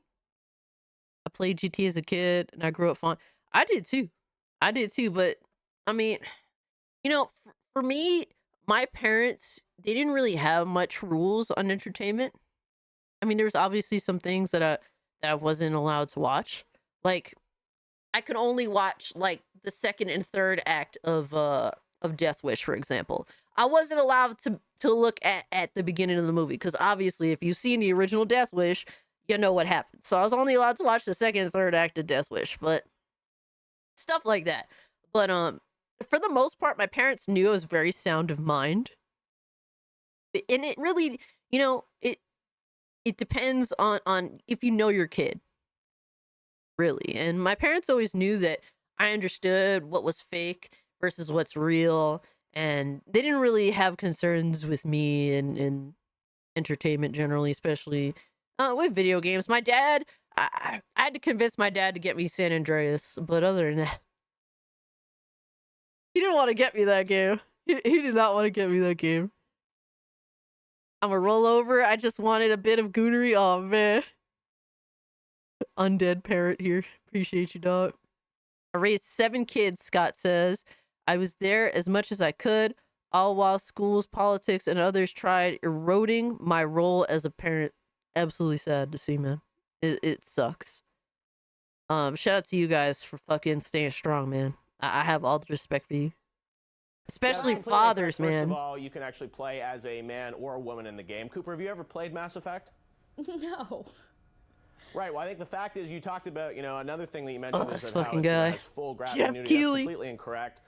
There's no full nudity in this game. There's the side of an alien boob which can be seen. It's a small sexual situation in this game, which is about 2 minutes out of a 30-plus hour experience. And yes, that's a young Jeff Keighley standing up for freedom of expression in there. Wild times, man. Basically, the whole won't somebody think of the children argument hasn't changed this entire time. Won't somebody please think of the Yep. children? It's They're your always that, kids. man. You think about them. M-rated games are meant for adult audiences, and the fact that children exist and also play video games does not mean that Yeah, that's M-rated Jeff games Keighley. need to be changed. The third point, the general gaming audience doesn't desire Definitely or got a deserve W. degeneracy to be the poster child of the good guys. This kind of ties back into the first point, so we don't need to spend too much time on it. What you're calling degeneracy, the girl dancing in the thong, well, guess what? The general gaming audience does in fact desire that. It's why games with sexually attractive characters suck. The Satanic Panic gave us bangers. Progressive Marxism. Studio closures, trash games, and silenced creators. Christians failed to censor, Marxists succeed. How is this even comparable? I mean, that's absolutely a fair point. Here's the thing. So, when the Satanic Panic was going on, the difference really is that when the Satanic Panic was going on, we had like people that actually understood good entertainment that was rejecting it.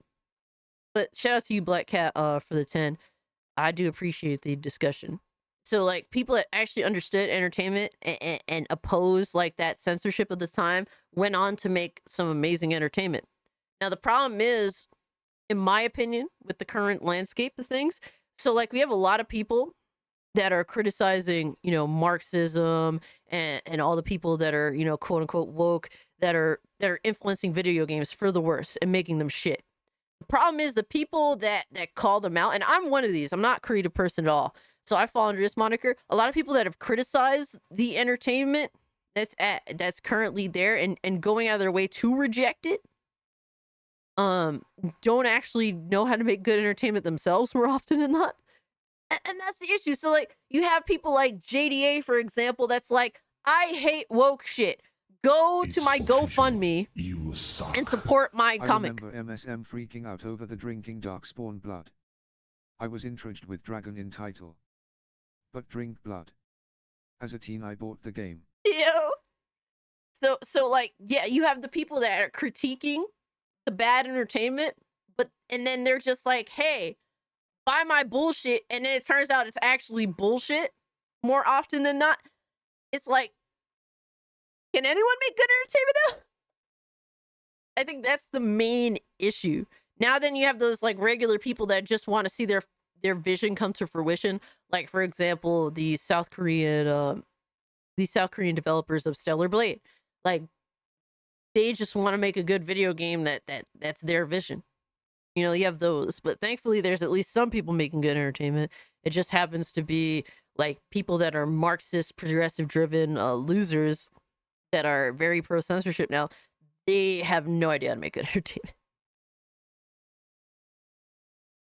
We're in a writer's creativity crisis, in my opinion. I think that is one of the biggest issues. Yes. I think that a lot of people now are people that aren't good at writing are trying to take up the reins for people that are too scared to write. And that's the problem. Your creative idea for a Pam game sounds awesome. I mean, I could, I could shit post an idea, but what can I do to bring that to fruition? You know what I mean? Like, I can't, sadly. But I do appreciate the Black Cat. To me, that's how I feel about it personally. Whether you disagree or agree, shout out to you. But Levistro, mainstream media freaking out over DA drinking a dark spot blood. I was intrigued with Dragon in the title, but drinking blood as a teen. I bought the game. Absolutely, like we were heavily for responding, to we responded very positively to the rejection of censorship back then, and the rejection of that was great entertainment. It was great, and a lot of it does stand the test of time. Some of it not so much, but a lot of it does. And because there's a lot of great writers, great creators that rejected censorship and rejected all that shit. But the problem is some of those same people now they've gotten older. I don't know if they got a little more stupid, I guess. And some of them actually support the very thing that they were against a long time ago, just because it happens to fall into the other extreme side. I don't know. It's kind of crazy. There's a lot of different ways, angles to look at it from. That's the thing too. As a teen, I played Dragon Age Origins because of Morgan. Shout out to you, bro. I'd say your creative idea for Pam sounds awesome. Even though I struggle with mental health shit, I'm not a violent person. Even though I play all kinds of video games, including violent ones. Exactly. Yo, that's fair to say, Golden Apples. When I made my channel, I looked at you, Hypno, and some others to learn how to stream. Hey. So I disagree. You're a creative. I appreciate that. Very Gooner creative. Let me shout out to you, bro. I'm glad that you think so. I mean, I want to give you guys a fun product that you deserve. You know what I mean? In terms of what I bring to the table, while I get to discuss things that I think are important to me or my interests, or have a discussion with you, because that's the big thing. I want to have these deep discussions with you guys and get your thoughts on it, and really just that was the whole goal to begin with, while expressing how I feel in the gaming space and add what I have to add. But my goal is also to give you guys a reasonably decent, product. Just saying what I have here going on as a whole, something that you guys want to engage in, you think is respectable of your time. Parents are too busy to care about what I watch or play. But you didn't the thing is, what was cool about back then is that while there was crazy shit on television, a lot of it would be deemed to later times. Most things parents didn't really have to worry about, besides I guess violence. And that is I don't know, I don't really see a big issue with violence in media. Some things can anything could go too far, but that's the main thing that they would have to worry about, and parents didn't deem that as particularly problematic. So you didn't really have to worry about you could turn on Cartoon Network back then and not have to worry about them trying to indoctrinate your children into some fucking weird fucking cult, or just push some bullshit indoctrination of any sort on your child. Now it's who the fuck knows what Cartoon Network is going to deem acceptable to introduce to children. It's fucking crazy. Are blowing up right now. In fact, I'd argue that it's progressive prudishness pushing for the desexing of culture for nearly a decade now that has led to this hypersexual backlash. And so leaning into a religious prudishness is the last thing your average gamer wants right now. And finally, Dread Roberts' final point of interest is his desire to not fall into the same extremist trap that got us here in the first place. That's the first word of the channel, sir. Well, I think it's related to another similar passage from his first tweet, where he says that the butt cheeks and cleavage prevalent in anti-woke games, and reposted by gaming accounts, only serve to push normies in the same direction as the progressives, but on a parallel track.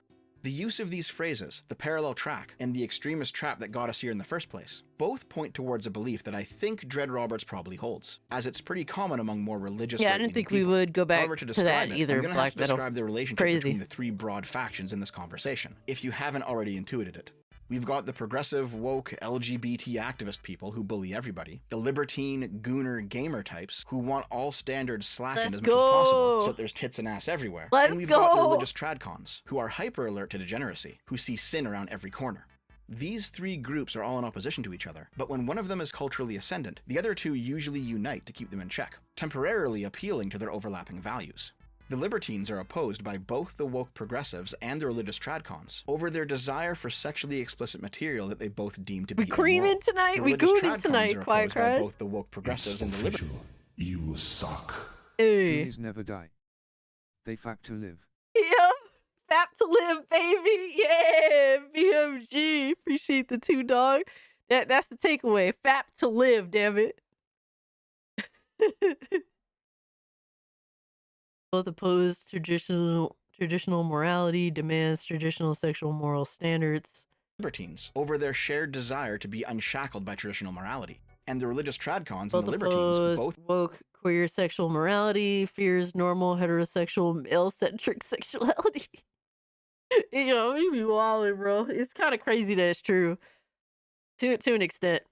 Libertarian, but like the way, maybe because I'm a libertarian, but the way he defines like the libertarian side, I guess this is in the sense of sexuality generally speaking, which I guess is fair with with a libertarian mindset. But yeah, we just like libertarians just want people to make what they make and say what they want to say, like, and just let the market dictate how that shit, the success rate, period.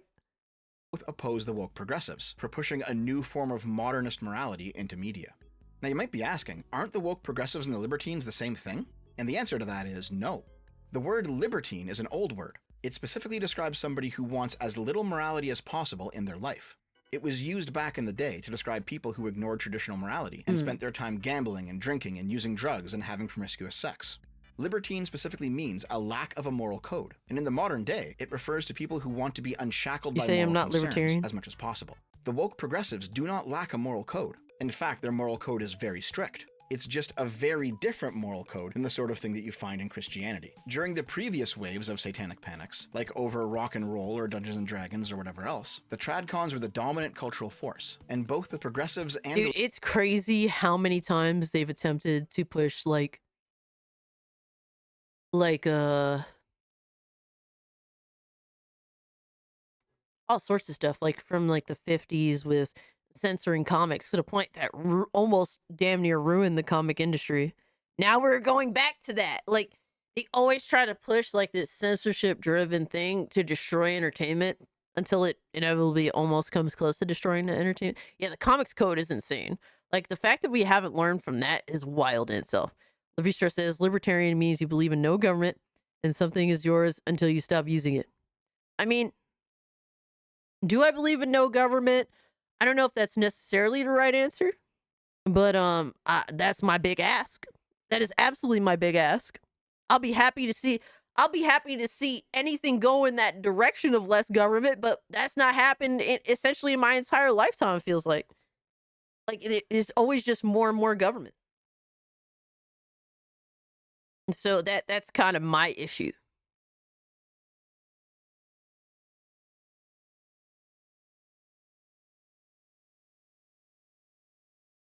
But I definitely believe there needs to be a lot of fucking less regulation in the space.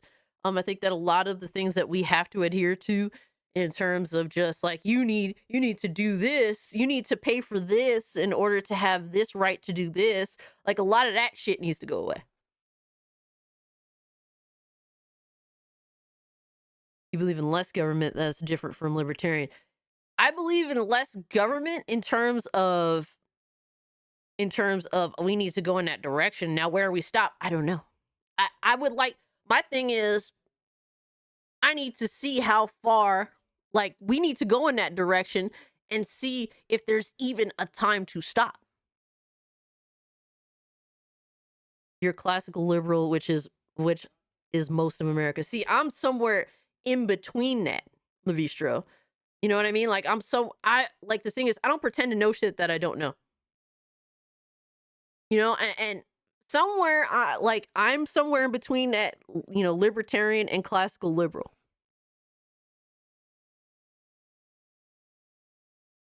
But people like to forget Al Gore and his wife, Tipper, wanted to push morality and censorship, which was weird.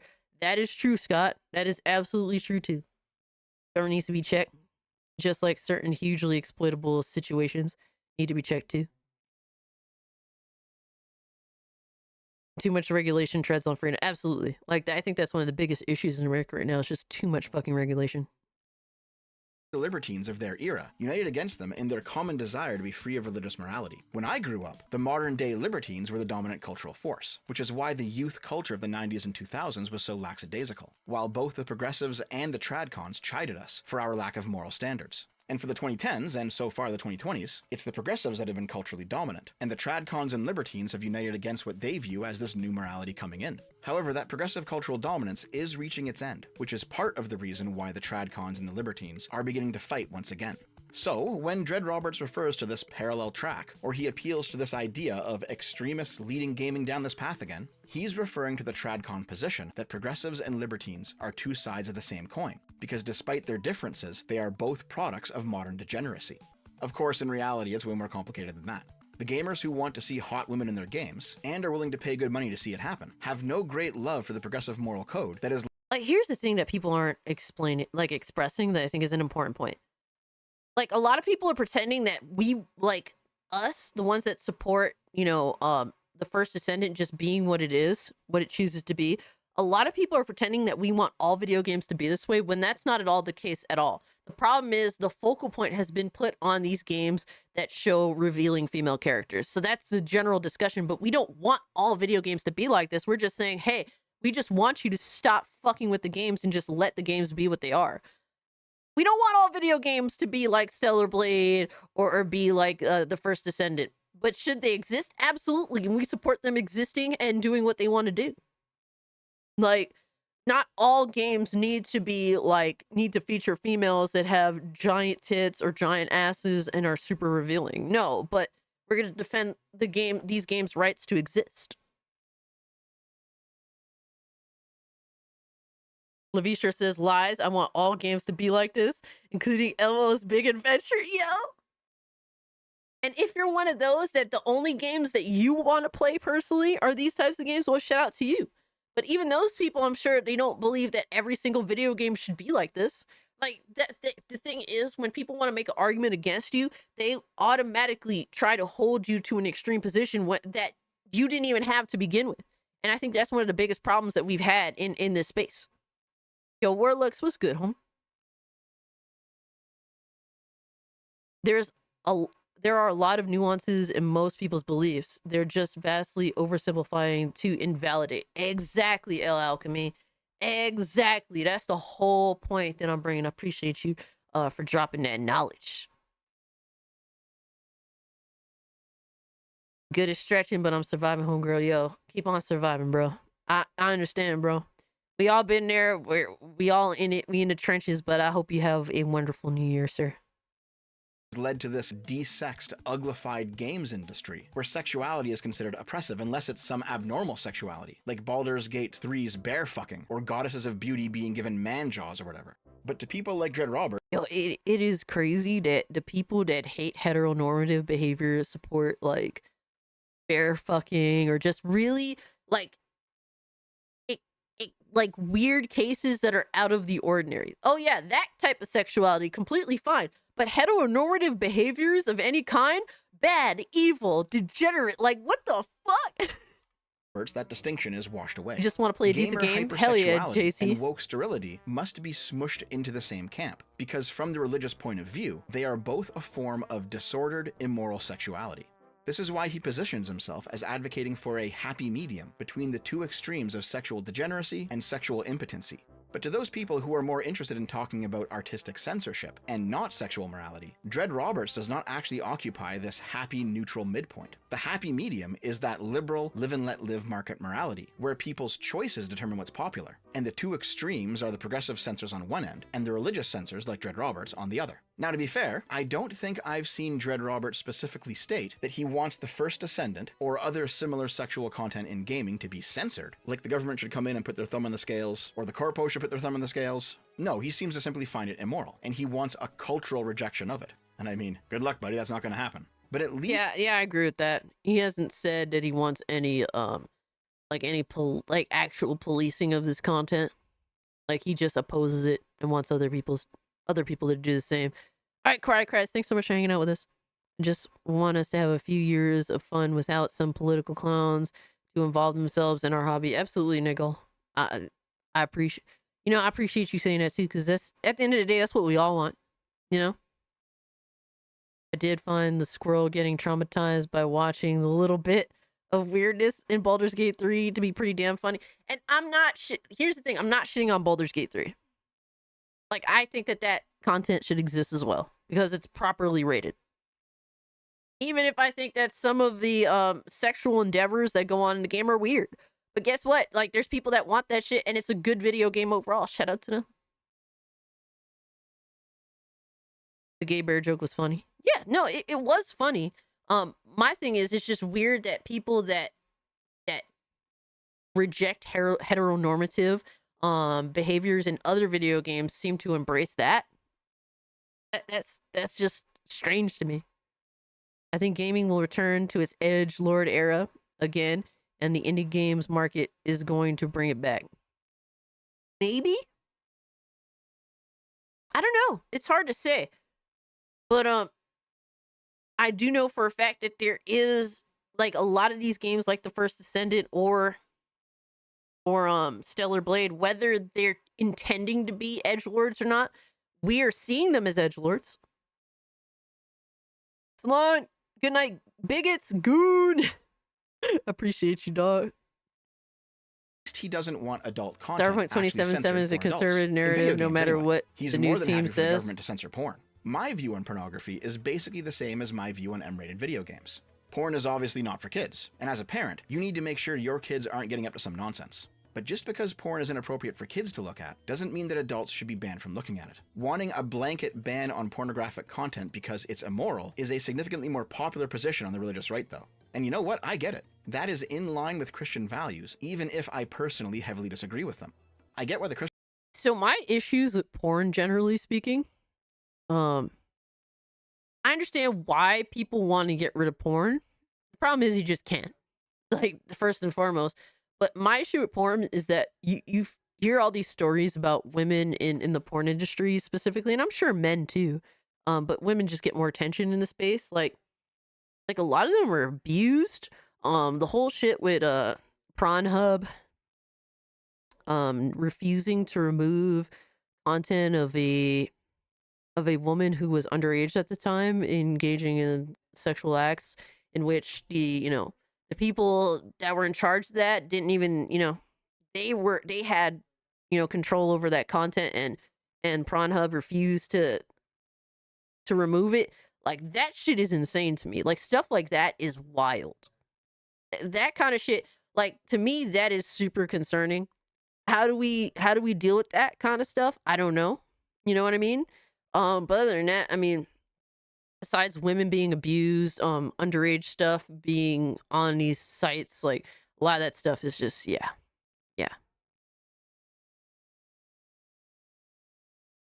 Porn is way too easy to reach, honestly. That said, it's only that way because some parents don't take the steps to safeguard or prepare their kids. Curiosity is normal, but too much breaks one. Yeah, absolutely. People become addicted to it, and and that's when it becomes an issue too. But yeah, like the thing is when our parents, like when we were, introduced to the internet, like my parents didn't have any understanding of like these websites that exist. You know what I mean? Like, but parents now are younger than my parents, for example. My parents are in their 60s, and like parents now of like underage kids, they're a lot younger on average. A lot fucking younger, and they have an understanding of the internet. So they should definitely understand better how to protect their kids from this kind of content. BMG says it'll take a year or so until we get more normal, less agenda games. Look at Indiana Jones, for example. That at least way toned down on agenda crap, unlike the past game Wolfenstein 2. So that is there is hope. Yeah, no, it's gonna take a little time, but you can see the tides are changing. That's what it is. Oh my God, Rome says, Cass being politically correct. Who needs prawn when you can make your own movies? LOL, JK. Are you good, though? Until the 1800s, prostitution was legal in America. Afterwards, prawn became the major players, sex sells.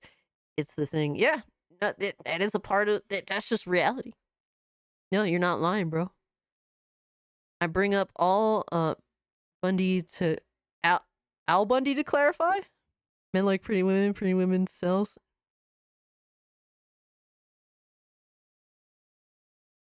Beer, ugly women makes men drink beer. Moral of the story: don't drink beer, guys. Beer is disgusting. All right, be a real man. All right, drink some hard fucking liquor. I joke. Married with children, true America facts. Christians feel this way. My only question to people like Dread Roberts is, what is the spiritual difference between the first Ascendant and actual porn? I mean, at first glance, the answer is obvious. One's explicit, the other one isn't. One shows actual real sex, the other shows a girl in a thong wiggling her butt. However, spiritually speaking, this is a difference in severity, not a difference in kind. As far as I understand it, Christian morality doesn't make a difference between explicit pornographic sex acts and lusting after attractive, scantily clad women. Yeah, that's a good point, Black Metal Gamer. A lot of the slop we are seeing is from COVID era. Like, there's still games that are being developed during COVIDs, all right, that are still coming out. Because unfortunately, bad games take fucking 5 to 10 years to make, sadly. Be still my long dormant sexuality. Is all sexual immorality that should be avoided, as God wants you to sanctify yourself, to control your body in a way that is holy and honorable. Dread Roberts might reply, well, there's clearly degrees here. And yes, there is. That's my position. But that cannot be the Christian position. God calls believers to not conform to the patterns of the world, but instead to renew your mind and follow his will. The phrase patterns of the world here refers to the idea that other worldly moral systems that don't align with God have different views on various sins, and so there's this gradient between what is acceptable to society and what is acceptable to God. This is true, but nonetheless the Bible says to explicitly reject that sliding scale and to not sin. So when Dread Roberts wants porn banned outright, but is not calling for censorship of the first Ascendant, just this softer cultural rejection of it, that position does not align with Christian morals. It aligns with the patterns of the world, the earthly morality that says these things are different. But to God, they're not different. They're all sexually immoral. Maybe Dread Roberts is just compromising his morality here a bit and doesn't really care. Or maybe he doesn't actually view Christianity as the only source of morality in his life. That's possible. Maybe he's also uneducated about scripture. That's also possible. Or maybe he's lying. Maybe he's mask on about how much censorship he actually wants. Maybe if he and people like him actually win the battle to ban porn, and there's a non-0% chance that they might, they will move on from their soft cultural restrictions against sexual content in video games. Dude, it's not gonna happen. Like, whether you think that banning pornographic, whatever, whether you think it's 100% a positive or 100% a negative or somewhere in between, it's never gonna happen. Like, that's just what it is. People are gonna get their hands on this content one way or another, and one hand will be on the content, the other hand will be gooning. So that's what it is, man. That's what it is. Hold on. I see some insane shit right now.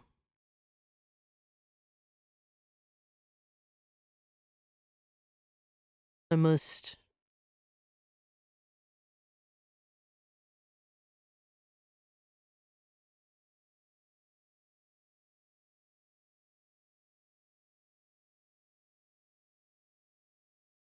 Hold on. All right, my bad.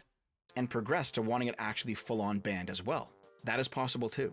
Though Dread Roberts never actually said this, other smaller accounts aligned with the Christian position, who have engaged in the Goonergate conversation, have been more open about it. Yes, they do actually just intend to censor sexual content in video games if they get their way. Unfortunately for them, the wider community does seem to largely be siding with the gamers and not the religious tradcons, because they're looking at this topic through the lens of censorship, not sexual immorality. From a censorship perspective, Dread Roberts is the other side of the woke coin.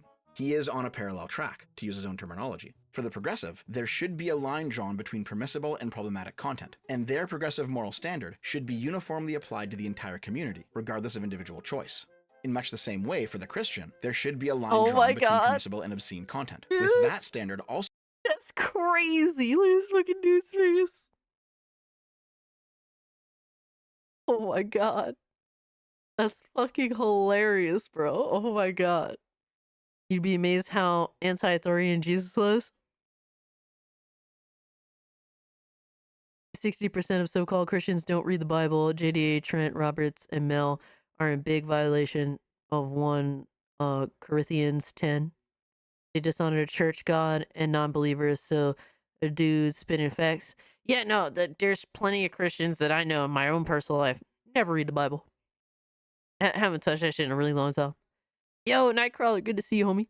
Like, that, it is so common. It's such a common thing. No disrespect, but it is a common thing. Emily Mac is being an idiot on X again. Yikes. also uniformly applied to the entire community regardless of choice. The primary difference between these two groups is what moral standard they're using to judge a thing as worthy of censorship. One judges by sin and obscenity, the other by bigotry and oppression. This comparison is what Dread Roberts was referring to when he said that Smash insulted him, but Smash wasn't the only one to point it out. People trying to make me out to be a woke leftist is the funniest thing I've heard this year, and believe me, 2024 has had its highlights. Well, no, you're not a woke leftist. You are, for lack of a better term, a woke rightist. I'll be honest with you, I don't like the phrase woke right. Yeah, not because what's being— Yeah, I agree, I don't like it either.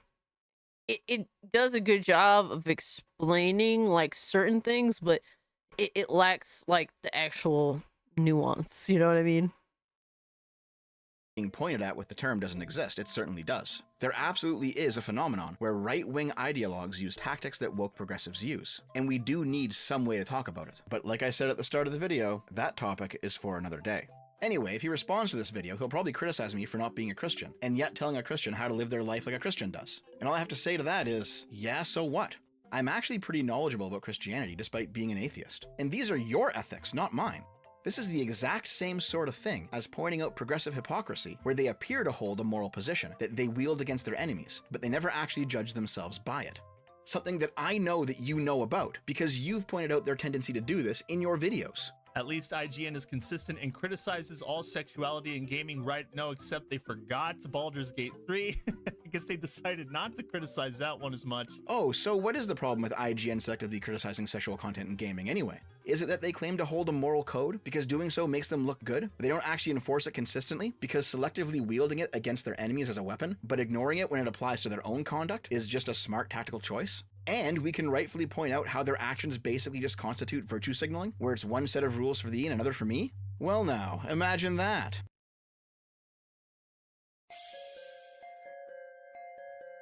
Expose. Expose. Ooh. Expose. Yeah. You exposed. Hell yeah. Oh my god.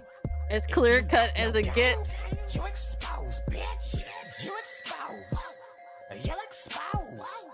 You expose, bitch. You expose. Expose. Expose. Expose. Expose. If you play the way, nigga, you expose. If you play the way, nigga. You.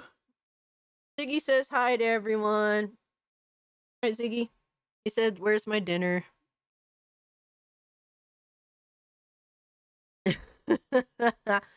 He gets fed at like 10:30. Let's move on to the second major argument in Goonergate, one that I think attracted a bit more attention than the first, at least judging from my timeline, even though the actual content of the argument is more or less the same thing. V versus Melanie Mac. I'd like to start off this section by pointing out that although I've never heard of Dread Roberts before Goonergate, I actually have heard of many of the other larger names on the religious side of this conversation, Melanie Mac and JF Trent being two good examples. The former I'm friendly with, the latter, not so much. It turns out the difference is, the ones that I'm friendly with tend to actually be real gamers, even if we disagree politically, who have an actual history of involvement in the gaming industry in some capacity, while the ones that I'm not so friendly with tend to just be grifters. Trent specifically, I feuded with him over his fucking nonsense months ago because I saw right through his shit. But in the end, they are all doing it for the same reason. They're Christian traditionalists who have taken note of something that they consider to be sinful, and they don't want it published. They sometimes even say directly, yeah, I've sided with you in the past against the woke mob and the trans ideology, but I'm not pro-porn or pro-fan service. Which brings us to Melanie Mac specifically. I'm gonna be honest, I actually really like her old work. One quick look through her backlog shows that she's actually a gamer and not just some tourist. Her first video ever uploaded was back in September of 2009, and it is straight out of that era. My name is Melanie, as I said before. Holy shit. That is crazy, bro. What the fuck? What the fuck?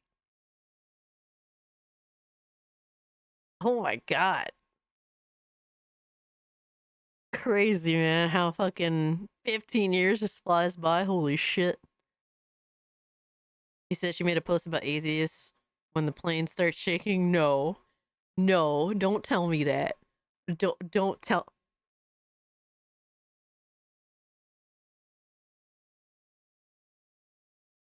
I present Sistine Chapel.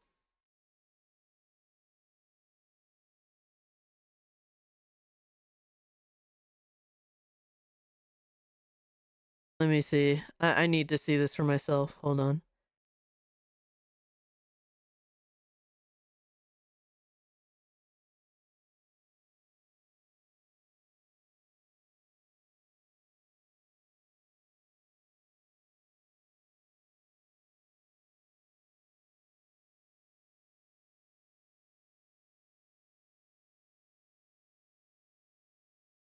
Yo, this bitch is crazy.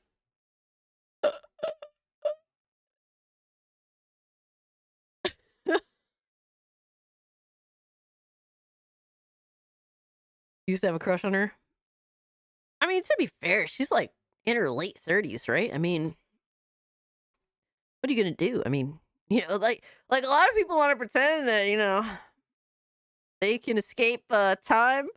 Father time is, you know, escapes no, you know, it catches up to you sooner or later. I don't think that she's like she hit a wall, but she is older. Like, it is what it is. But she be wildin', bro. She's definitely extra as fuck.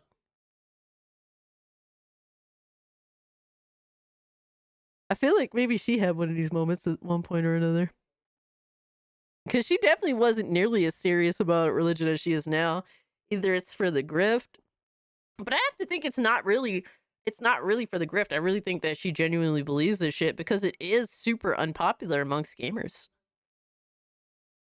She's cute, but you can't paper bag crazy. That's facts. Yeah, I don't think that Melanie Mac's ugly. She's just almost 40. I mean, what do you... Yeah, I'm 31, you know. I get it. Mel talks a lot about gooning while she has an entire tattoo sleeve. Yeah, because at one point she was either not religious or not very serious about her religion. Now she's just, you know, you could tell because like you said, like she's clearly done things that aren't very, you know, that aren't deemed appropriate, at least back in the day. And JT Vega brings up another good point. She is divorced. I mean, at some point she seemed to have become more serious about religion. So you're 69? What you mean we're at 69? No, we're... Oh, I thought you were talking about lights. I'm technically 62 because you double your age, and that's the real age of a woman. See, so like I'm 31 times 2. So I'm 62. We're getting there. We're getting to 69. Soon. But she said that she became religious from reading a book. Okay, shout out to her, I guess. Melanie Mack is horseshoe theory in action. Hold on, what is horseshoe theory? See, a lot of here's the thing. So, not only one of the big things I do like about doing YouTube is I learned a lot of shit from you guys. Like, I don't pretend to be I'm special. I'm just a regular average fucking gamer. And a lot of the things that I really enjoy is learning something new from you guys.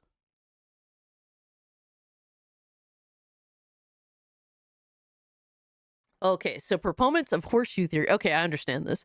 I just didn't know that there was an actual term called horseshoe theory. But proponents of horseshoe theory argue that the far left and the far right are closer to each other than either is to the political center. Yeah.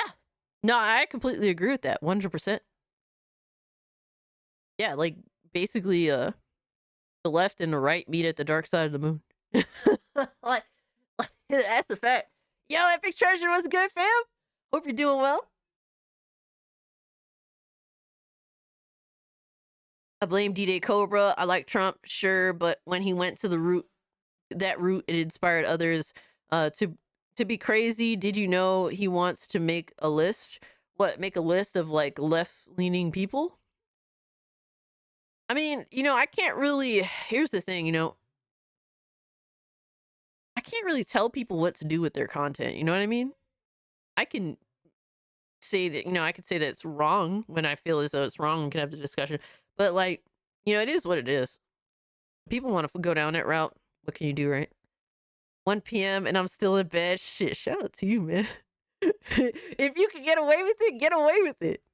I'm always gonna advocate for people getting away with shit that they shouldn't be doing. Hell yeah. Yo, Dante, what's good, my man? Basically, like, linear theory of the founding fathers, left tyrannical, right anarchy. Yeah? Yeah. Horseshoe theories like flat earth debunked.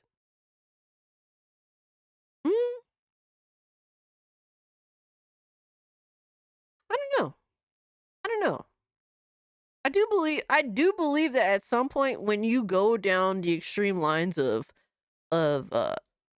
like authoritarianism, because there's two sides to the authoritarianism, in terms of our political spectrum. Hey, my man Gooch, he says, yo, what's up, everyone? Have a great New Year's, Triple C, and all the best in 2025. Shout out to you, Gooch. Hope you have an amazing New Year, man. To continuing to find more and more success and good health to you and your family, bro. Appreciate you pulling up, hanging out with us. D-Day Cobra's sleeping hard for Elon Musk now. Dude, at the end of the day, man, people are humans and they can fuck up. And that's like, in me, like, I could fuck up. I've made mistakes and you guys have corrected me. And I appreciate that. Y'all keep me in check, man. In terms of when I accidentally make a mistake. Like, that's important, I appreciate that. I look to that. And like I said, you guys teach me new things and I appreciate that from you guys, man. Shout out to you, but yeah, it's crazy how like this video's from 2009. Holy shit, how people change over time, bro. It's crazy because I watched my, I grew up living in a household with my grandparents and my parents. And then, sadly, my grandparents passed away. Now I'm watching my parents become the old people, like the grandparents. It's like, holy fuck. It's like when you take a step back, you're like, holy shit, how life just flies, how shit changes, and how your role changes over time. It's wild shit, man. You don't think about it until you take a step back. It's crazy how fast shit can just like that, man. We teach you to goon the right way. Oh my god, stuck at work with nothing to do. You're saving me for hey! Yo, fuck Norris, I appreciate being able to entertain you, bro, especially when you're at work. I feel like if I fuck up, my friends and community will put me in check. Exactly. People are free to believe as they wish, but never become the thing you fought against. Abso-fucking-lutely, bro. 100%. 100%. 22 years old, and I have 22 a lot years of old. hobbies and a lot of things that interest me. And I'm going to start off with saying I love video games. That's my favorite. And I do have all of the current generation consoles. She looks and sounds exactly like the alt-punk gamer girls that were in university back in the day. She ended up moving into games journalism and attended a bunch of mainstream events throughout the 2010s as both guest and host. She actually had some pretty high-profile gigs, working for GameStop, Google Play, and YouTube Gaming alongside, hey, it's Jeff Keighley again. Of course, she cultivated her own brand on the side as well, doing YouTube videos and Twitch streams. As far as I can tell, she never explicitly shied away from politics or drama content, but it wasn't her focus back in the day. And additionally, her views on a lot of this stuff have changed pretty radically over the course of the 2020s. We were mutuals in the old days a few Twitter accounts back. You know, I've been banned from Twitter a dozen times now. And going back to some of her older posts, it's clear that she was, at one time, not an extremist. But you know what? Yeah, you can tell that she's definitely made a change. Epic says Melanie knew she had to pick a side, and harder she leaned into it, the bigger the cash cow. I'm not sure if she believes any of what she says. Yeah, it's hard to say, you know, because a lot of people, they do change over time. As you get older, and I will say this: it seems as though, like, when you're young, you're more like left leaning, generally speaking, and over time you kind of go more toward the right. That's usually how it goes. Obviously, everyone's different. Not, you know, one rule doesn't apply to everybody, but that does happen. Yo, Black Cobra. I know you dropped a super chat for 2. Thank you, but I don't know what you said. My bad, dog. Message retracted. But just type in the chat what you meant, and I'll definitely I'll read it out. Frostbank says, I think Melanie Mack is the least worst offender, to be honest. To be fair, there was a period of time that Melanie talked about where she walked away from religion, and then only in the last 5 years she's changed. Yeah, and I mean that's fair too. You know, like I said, you know, there is that general transition over time. Yeah, Melody Mac. I miss the days everyone is talking about games. Now it's talking about morality correct or politically correct. Yeah, Dark. That's definitely a thing. I like her before voice. Now it's like a hybrid of chalk on a blackboard and a character from Deliver. Are you talking about the movie Deliverance? Because that's fucking insane. I didn't think anyone was going to reference Deliverance in a stream about gaming, but here we are, baby. Let's go. Oh, man. Yeah, I was on a live stream with her, and you know, I didn't really have a problem with her, but I will say that her voice it could definitely be a bit much, in my opinion, for a long period of time. Aunt Edna said, squeal. Yo. Yeah, everyone's core morals is their religion, their higher power. You can deny this, but it doesn't change that fact. Crush the universe and show me a single atom of morality. You can't. Yeah, I do believe that religion does give people a basis of general morality. That is definitely a thing. Like that's how I got my start in having a general understanding of morality. But I mean, yeah, that's a whole other discussion. That's always a debate. That's like, and honestly, I'm not the person. I'm not the right person to have that discussion with. You know what I mean? Retech squeals like a pig from the Deliverance, yo. Years go by, people change. Man. People get banned off Twitter. And when I finally reconnected with her back at the start of the year, she was fully in her born-again Christian arc. We were only passing acquaintances before, but from what I've seen, she seems to have radically changed a lot of her positions, which I guess is pretty normal after converting to a new religion. It's just kind of sad to see from my point of view. The actual content of Melanie's arguments are very similar to Dread Roberts's, and we already spent a bunch of time analyzing them, so we don't have to go too deep on the repeats. Let's speedrun them. I will say this. So from a creator perspective, and this isn't me agreeing with her, you know, how she is now, but there's this general reality that if people keep saying that you're this thing, like,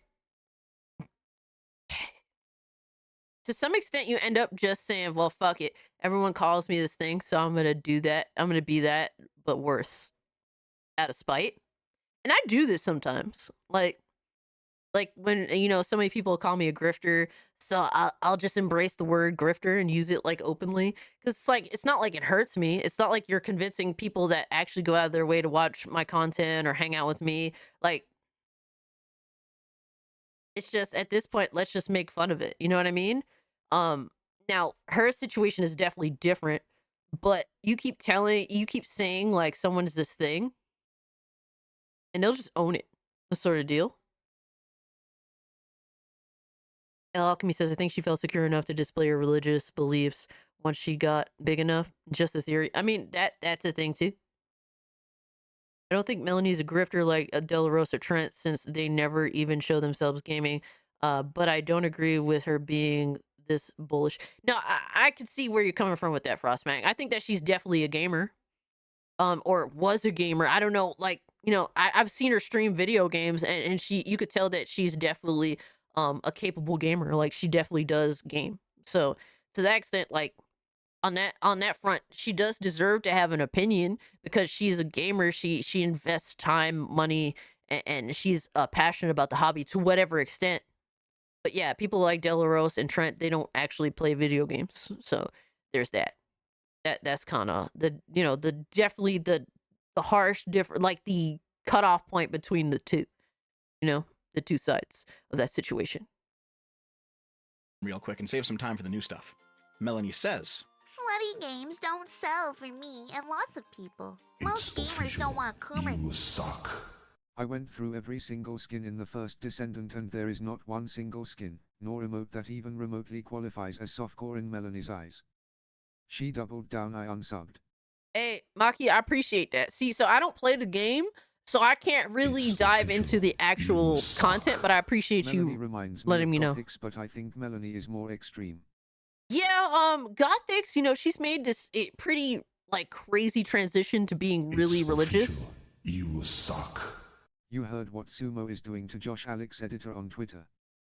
The fatherless clown just tweeted out Josh' real phone number. Josh is lawyering up. Good. Dudes have been getting out of line with that shit. But just to get into, you guys' super chats, I appreciate Maki for letting me know about that. But yeah, Melanie definitely did double down. I even, in my video discussing Goonergate a couple of weeks ago, I definitely showed the difference between how Melanie and others were with regards to Stellar Blade, and that material obviously being what she would call Gooner bait, or I don't know, Coomer, whatever the fuck have you, versus how the First Descendant is. I haven't seen anything in the First Descendant that's more insane than Stellar Blade. Some of the Stellar Blade Eve outfits, like, you can't fucking pretend that somehow the First Descendant's worse. But I also don't engage in the First Descendant directly. I've watched people play it. Some of my friends play it, and I'll watch them on stream playing it. And then there's like just what I've seen online and all that. So yeah, like, it's crazy how you could say one is okay and you'll defend one, but the other's bad. And Melanie's definitely more extreme than Gothics. Gothics definitely doesn't seem to go out of her way to really just be after the attention and out there to make people mad. She more so kind of has a sit back approach, despite having done the transition to being religious and not shying away from expressing that. Melanie seems to definitely be after more of the attention. I don't know if that's a good way to distinguish the two, but that's how I view them, because I've watched Gothics before she definitely made her religious transition. So I definitely know how she was before. She seems to have taken a back seat now. Like, she doesn't seem to be out there doing as much to grow as a YouTuber or be in the limelight discussion. So that's how I see the two. Melanie still seems to want to be in the limelight for sure. And as for the whole Sumo situation, I hope Josh does lawyer up. He's gonna have the support of a fuck ton of people, and at the end of the day, Josh is gonna grow and do the exact opposite of what Sumo wants. Sumo's trying to destroy Josh, and fuck him for that. And definitely we will be talking about this, but I have to see, I woke up and just started streaming. So all the shit that's been going down, Josh has sent me tweets, so I'm gonna check all that shit out. Screenshot everything. If you want to help Josh, screenshot and record everything that they do. Everything that Sumo does, his fucking group of retards do. The best thing you could do to help Josh is to definitely send him any information that could be helpful in this situation. So if you want to help Josh, that's the best way to do it. Don't let these people get away with this fuck shit. 100%. I don't understand, but thank you so much for the 5. It's official. Black Cobra, same with you, Dante. Thank you so much. And her excuse for Stellar Blade, despite having the same amount of fan service, if not more, is blatant hypocrisy. Yeah, exactly. I seen that shit too, and I'm like, get the fuck out of here. Like, that's when you know it's just complete total bullshit. Like, you're clearly full of shit at this point. Either both are bad or both are fine. You can't fucking sit there and pretend otherwise. Eve has a fucking skin suit that looks like that's as close to nudity as it gets. Makes perfect sense, Cass. But thank you so much for the 5, Madaki. You're far too kind. Totally don't have to do all of this. I appreciate you. Thank you so much. Yo, I hate English. What's good, fam? Games. That's just a weird subset. As we went over before, that's not precisely true. While the people who demand every single girl be outrageously attractive and sexual all the time are kind of weird, yeah. I think most normal gamers just don't care too much about this topic. If there's a cute jiggling girl on the screen... So in regards to Gothics, it's hard to go the hard religious route and try to be fair, but I think that she at least tries. I don't think Melanie does, really, in my personal opinion. While I don't think Melanie Mack is wrong on every single thing she says, but she is a hypocrite. I think Gothics at least tries to be fair. At least in my opinion. I don't watch them nearly enough to have like a super knowledgeable opinion. But I will say I do watch Gothics less. But to be fair, I watch a lot of other YouTubers less than I used to because I do YouTube now. You know what I mean? Like, I have to have that time away sort of deal. So there's that as well. But at least that's generally what I get from Gothics in comparison to Melanie. Screen, cool. If not, cool. I don't think there's too many people who are actually explicitly driven away by sexy characters. Also, this post is specifically in reference to Marvel Rivals. And Melanie, if for some reason you think people aren't attracted to these chicks, you just haven't been paying attention. For some of them, their butt size quite Dante, literally levels up when you put on one of the paid skins. Marvel Rivals is a perfect that's crazy. example that you don't win the culture war by fighting perversion with another perversion. Psst. Hey, Melanie. They've leaked Squirrel Girl's model to the Blender artist. It's over. A woman dancing in a thong is soft porn. Yes. I am pervert repellent. They are always mad at me on either side of the aisle. I just don't care. Go cry about it. I'm not on your side. This whole either side of the aisle bit is the same thing as Dread Roberts positioning himself as the moral center between two anti-Christian extremes. We've already analyzed that. And Melanie's appealed to this idea across multiple posts. Same sin with a different paint job is pretty much identical to going the same way on a parallel track. And putting Gooners in the same camp as the Pride Flag people is just another way of saying that she's against both the progressives and the libertines. However, I will say, as somebody who has also had to constantly point out that I'm not on your side, I have some sympathy here. Yeah, The Quartering's a dude I have not watched in years. Like, literally, way before I've even done YouTube, I was just sick of seeing this motherfucker in his videos. That dude is too much. Yeah, Melanie's definitely full of shit. It's crazy how they'll manipulate what something is in order to try and suit their hypocritical fucking bullshit stances. You prefer Dragon of Culture? Perv is so archaic. Yo. Here, I get it. Tons of people think that I'm pro-Trump just because I'm anti-woke or anti-DEI or whatever. And that just ain't the fucking case either.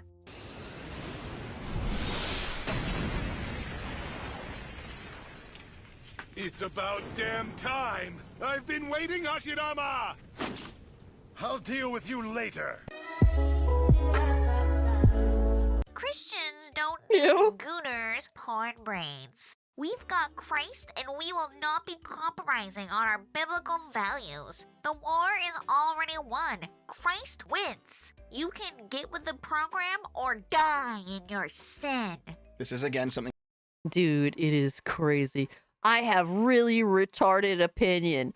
I'm going to use Jesus and Jesus Christ and God to validate it whenever I possibly can. It's like at points I feel like Melanie uses her religion like inappropriately, in my personal opinion.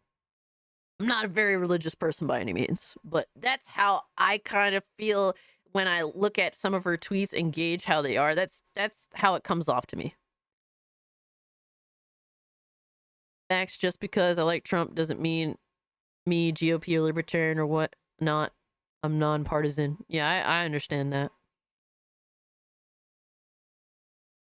Did she say Christ?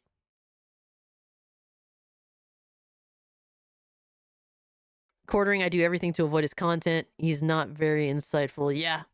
Yeah, exactly. That's a thing that I definitely caught too. And just not very down to earth, in my opinion. Yo, Meat Pie, member for 2 months of the Cult of Cage. Appreciate you pulling up, homie. Hope you're doing well. Quartering just attaches himself to whatever is hot despite his knowledge. Yeah, that's the thing. Yep. Something else you've already covered. You are compromising on your biblical It doesn't values by necessarily aligning represent yourself with the gamers patterns of the either, world that's the instead thing. of the patterns of God. To be lukewarm on lesser forms of sexual immorality, simply because they're lesser, isn't godly. It's still sinning in your heart. If you think perversion is still perversion, then you have no choice but to want it censored. It's like boiling a frog. And this You suck. Don't care if you're a gooner or not. Don't let that distract you from the fact that Picora bought AF # King Monkey. Picora bought a fucking monkey? Wait, what? Wait, what? Is this something I need to research? What the fuck is Picora? Thank you so much for the 5. Wild Dog, we ain't doing that here, brother. Who is Picora? Hold on.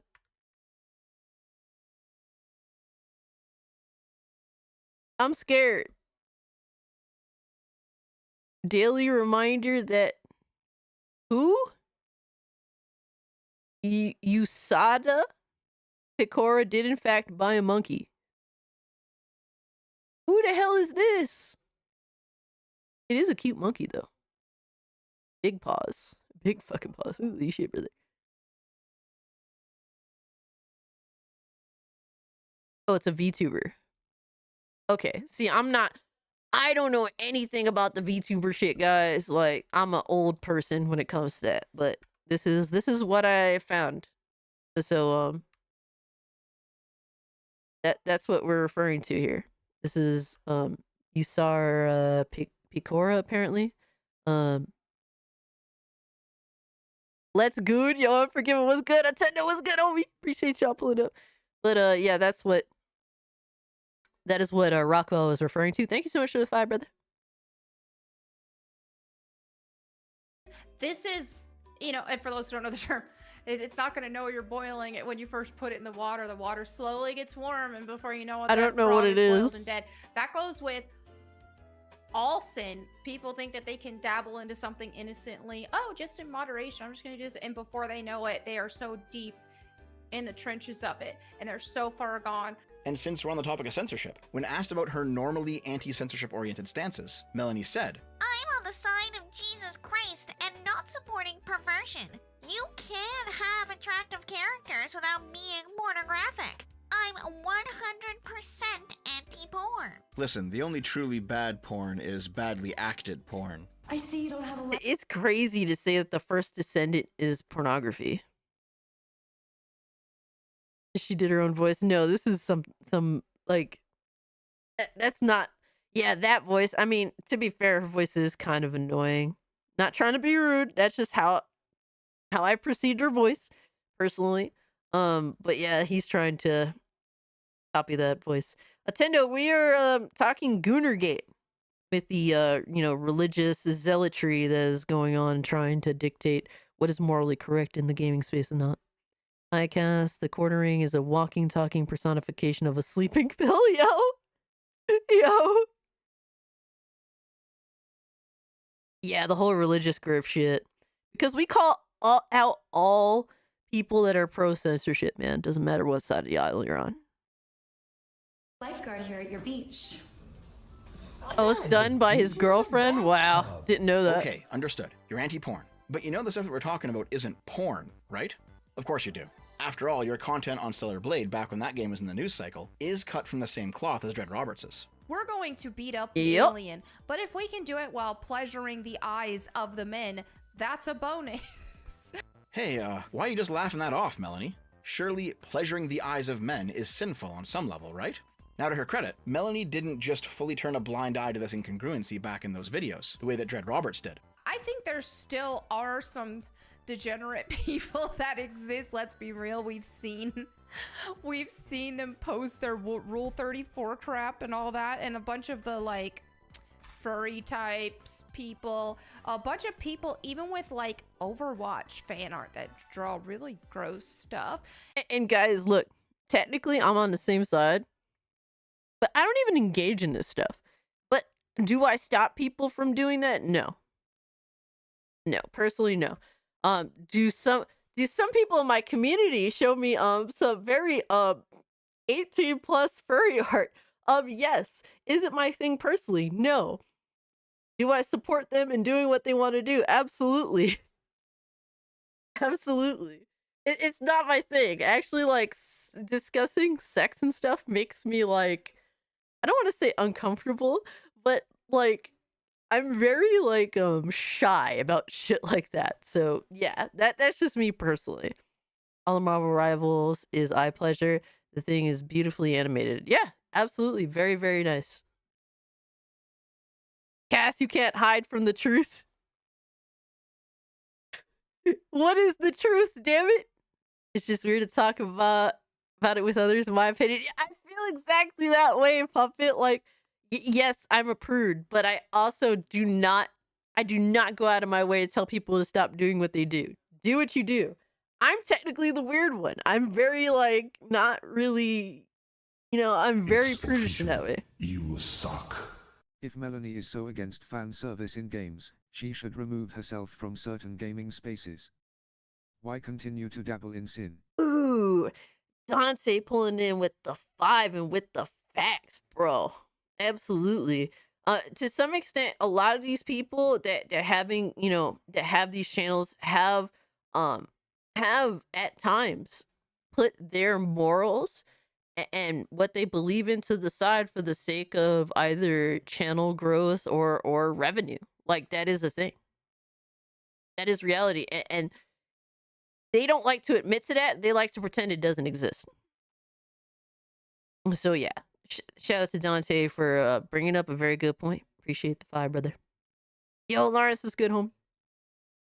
And so, yeah, are there some degenerates who exist and want to turn everything pornographic? Yes. Well, okay, she stuck to her morals. She brought up the Rule 34 side of the conversation, which does make her more consistent in her beliefs. When she says stuff That's like, fair. I was always That is like fair. this, it actually holds more weight. So you know what? Good for her. Here is my problem. It's not about hypocrisy, since unlike Dread Roberts, she's been consistently quite open in her content about opposing what she calls Coomer degeneracy in pornography for years now. It's not even about our moral differences either. I might not be a Christian, but I expect her to follow her morality, even if I disagree with it. My actual problem is the concept creep, the sneaky widening of the term porn to include things that aren't actually porn. Yeah, exactly. That first Descendant clip? That's the it's problem. Not porn. From It's a not. Christian perspective, it's degenerate, it's sexually immoral, it's certainly sinful, but it's not porn. And yet, in that previous comment where Melanie's talking to Oko about it, she calls it porn. In this conversation, it would actually be more Cassie is accurate, cap. both factually and morally, for Melanie to say, you can have attractive characters without being degenerate. But she doesn't say that. She says pornographic instead. Why? Well, I don't know. I'm not in her head. Maybe she just slipped up. That's possible. It's also possible that she understands words loaded with Christian moral subtext tend to not convince non-Christians, like sinful or degenerate or sodomy. Remember, sodomy didn't originally mean gay anal. It started off referring to all sorts of sexual hedonism. This is the origin of that one viral clip where the MAGA idiot claims that using protection while having sex with your girlfriend is gay sex because he's stupid and he thinks that sodomy means gay when it actually just means hedonistic. No birth control, nothing, because I'm not gonna have gay sex. And like, gay sex is more than just like another man and a man. It's just like the idea of looking at sex as such a materialistic thing and just like, oh, well, like, we just have an orgasm and that's fun or whatever. No, like, dude, sex is about having children. It's about having babies.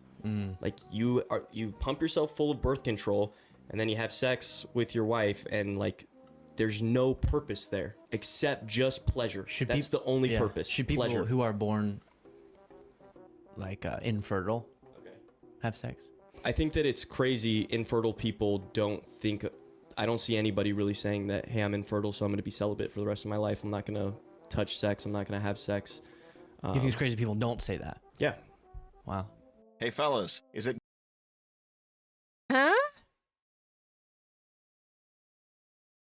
Huh? It's official. What? You suck. Guess what? The people you so-called Gooners and Kumas aren't asking for every single female character to be attractive. I'm asking for it to be fine and not be demonized for it. Absolutely, Maki. Thank you so much for sending that. That's facts. Like, bro, like, just let shit be what it is. We already, like, I think more than anything else, like, for me, while I don't completely agree with the ESRB, like, a lot of these people don't want to adhere to the ESRB. They want to add another layer of restriction, another layer of rules that is different from the ESRB. And that's just crazy. Like, we just, like, as soon as you're just like, hey, just let gamers have these games. That's what they want. There's a market for it, and there's creators that want to create it, and there's consumers that are gamers that want to play the game. Let them live. And it's like, oh, you're a fucking gooner, you're a coomer, like you're a fucking pedo. Like, what? What are we doing? What are we doing? How the fuck does that work? How does that work, bro? Like, it literally just goes off a cliff when you're just like, hey, there's people that want to make this content and there's people that want to play this content. Let them indulge. As long as they're of the proper age for this content. Like, you're a bad person, apparently. You suck. What the hell did any of what that guy just said mean? Casualties, I'm not here to pretend that I understand, because I really don't. I really don't. Guys, we're just 5 likes away from hitting 100. That's usually the goal for the stream. So if you can hit the like button, really does help me out. But Casualties, thank you so much for the 5, bro. Hope you're doing well. Are you going to be in Smash JT's live stream in the future? I certainly don't mind. It's just that so usually when he streams, I'm at work. And because I work graveyard shift, and that's usually when he starts streaming. So you know, Smash has definitely offered to, you know, let me be on his streams and stuff. So you know, I definitely don't mind pulling up. I actually pulled up while I was at work a couple of times. I'm planning to get like a microphone that's USB, so that I sound better, because the streams that are on, I sounded horrible. So, because I was basically doing it from my phone through StreamYard. So I'm going to see if I could fix that scenario. But yeah, I don't mind being on a Smash GT streams. I mean, it's a good time. What I appreciate about him is that he welcomes pretty much anybody's, you know, general thoughts. Like, he's pretty open to what most people have to say. So I appreciate that about Smash. But yeah, definitely wouldn't mind. Oh, that's where you first heard about me? Hey, that's what's up. I appreciate you, you know, pulling up and hanging with me after hearing about me on Smash JT. Gay to fuck a woman? Truly a question of our times. So instead of using those more accurate Christian words, she uses a secular word instead, pornographic, possibly as a tactic to convince the non-Christians she's talking to that there's something wrong happening here. Maybe she did it purposefully, maybe it was accidental, I don't know. But if she did... it's on purpose. It's on purpose. Like, they take, like, the problem is she is taking a very over the top stance, and she's using her wording to try and justify it, even though the stance is clearly ridiculous. Do it purposefully, then this is a subversive tactic, and it would explain why Melanie uses the terms slutty, soft porn, softcore porn, and just porn interchangeably. When your average person hears the word porn, they think people having sex on camera. I'm so glad that our lemon tree finally grew Me too. and sprouted fruitful lemony lemons. Not a girl in a thong wiggling her butt in a video game. And when the religious tradcons come along and say, let's ban porn, your average person hears, let's make it illegal to produce, buy, sell, or view people having sex on camera. When what they're actually saying is, let's make it illegal to produce, buy, sell, or play girls in a thong wiggling their butts in a video game. I mean, they also want to ban actual porn too, obviously. They're not going to ban cheesecake while keeping Pornhub up. That would be retarded. But this stretching of the word porn to cover non-pornographic content is one way that a subversive element... Yeah, that's the thing. They're just calling everything that involves women, showing anything in regards to their figure to any extent, to them can be considered pornographic, and that's a huge issue. I was told by Hypnotic if I liked big booty Latinas to go watch Cult Classic Hit. Oh my god. I still have not seen any big booty. Somebody lied. No cake, no milk, not even a cup of Kool-Aid. Look, sir, if other people say these things, I cannot control what they say, but I have adhered to my tomboy ways, and I will not deviate from them. would try to ban non-pornographic but still sexual content if they wanted to do porn. so. And poking around further, you can see a bit more evidence of this sleight of hand. Swimsuits exist in this sort of gray area for Melanie Mack. She explicitly says that bikinis are not pornographic. Okay, fair enough. But that first descendant clip that she calls pornographic, well, that shows a lot less skin than a bikini. And yet she was okay.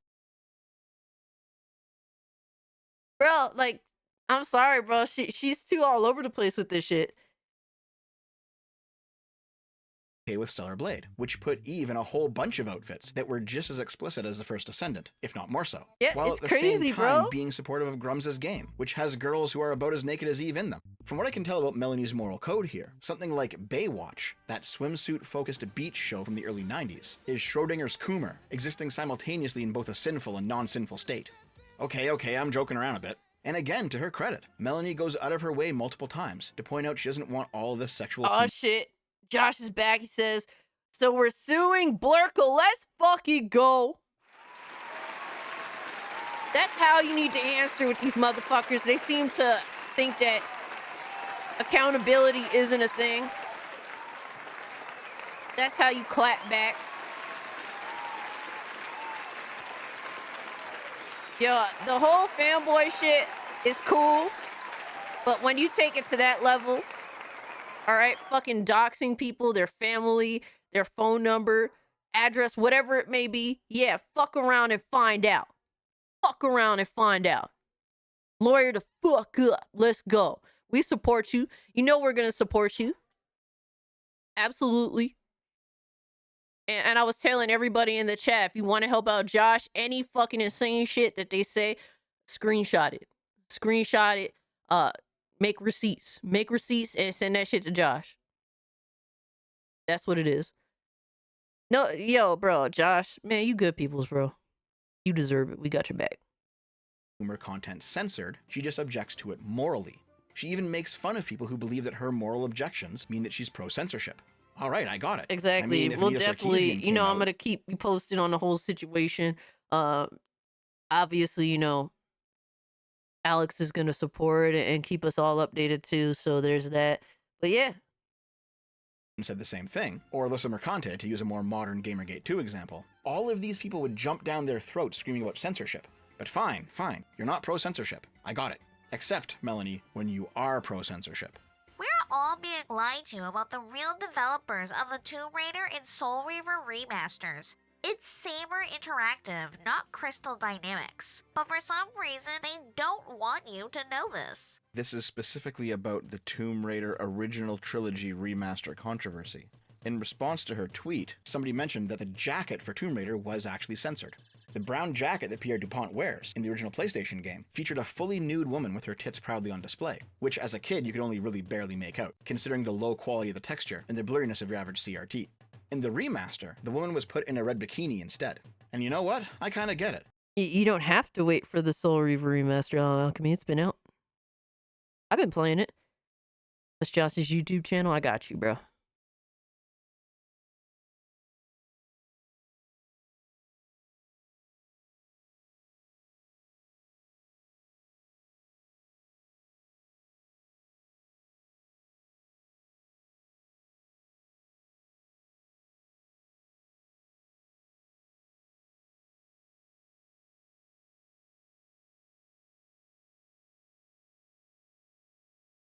Actually, you might have to hold off because I have to start getting ready for work, guys.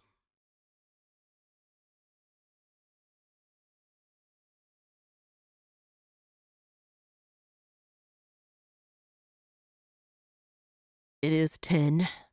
This is when I do get up usually and start getting ready. But Josh, where's your regular YouTube channel? It's Oh No, it's Josh, right?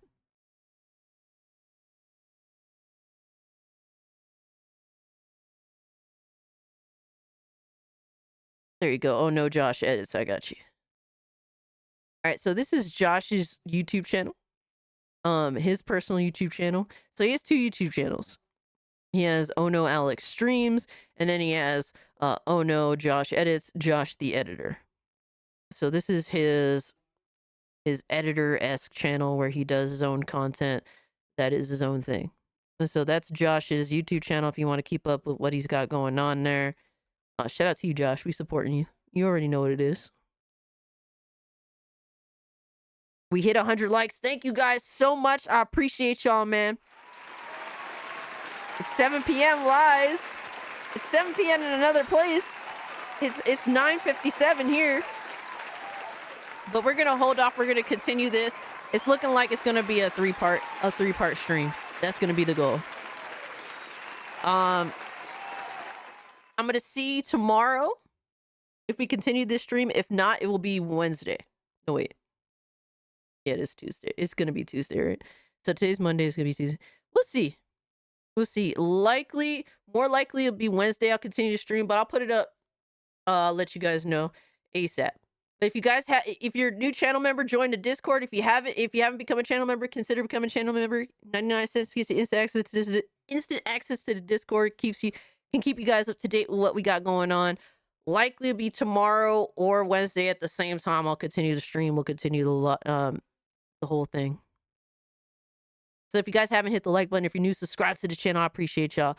Golden Apples, Ghost, Horror, Dante, Nang, Ghost 101. Appreciate you, dog. I hate English. Appreciate you. It's 11:58 here. Holy shit. I gotta go feed Zigman and start getting ready for work. Lavistro, thanks so much for hanging out with me, man. Silent Night, appreciate you. My man Josh, man. Ender, Lobo. You're back and more Puerto Rican than ever. How does that work? Aunt Edna, appreciate you hanging out with us.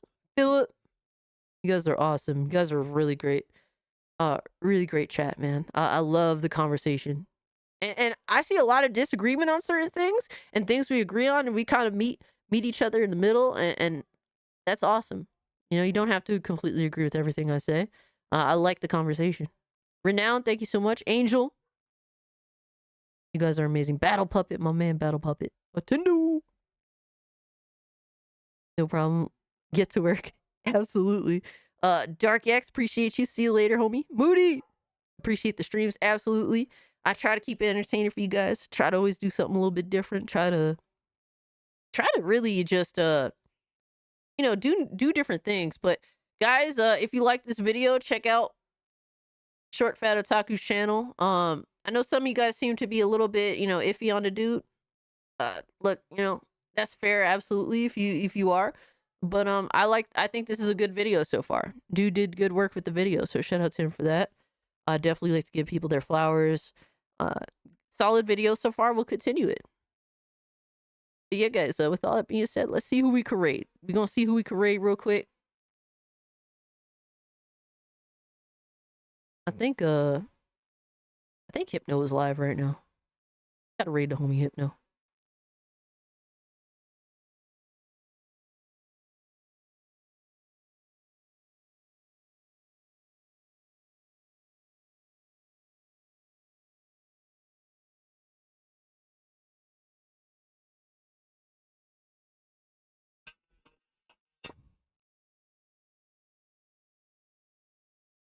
Let me see. We got.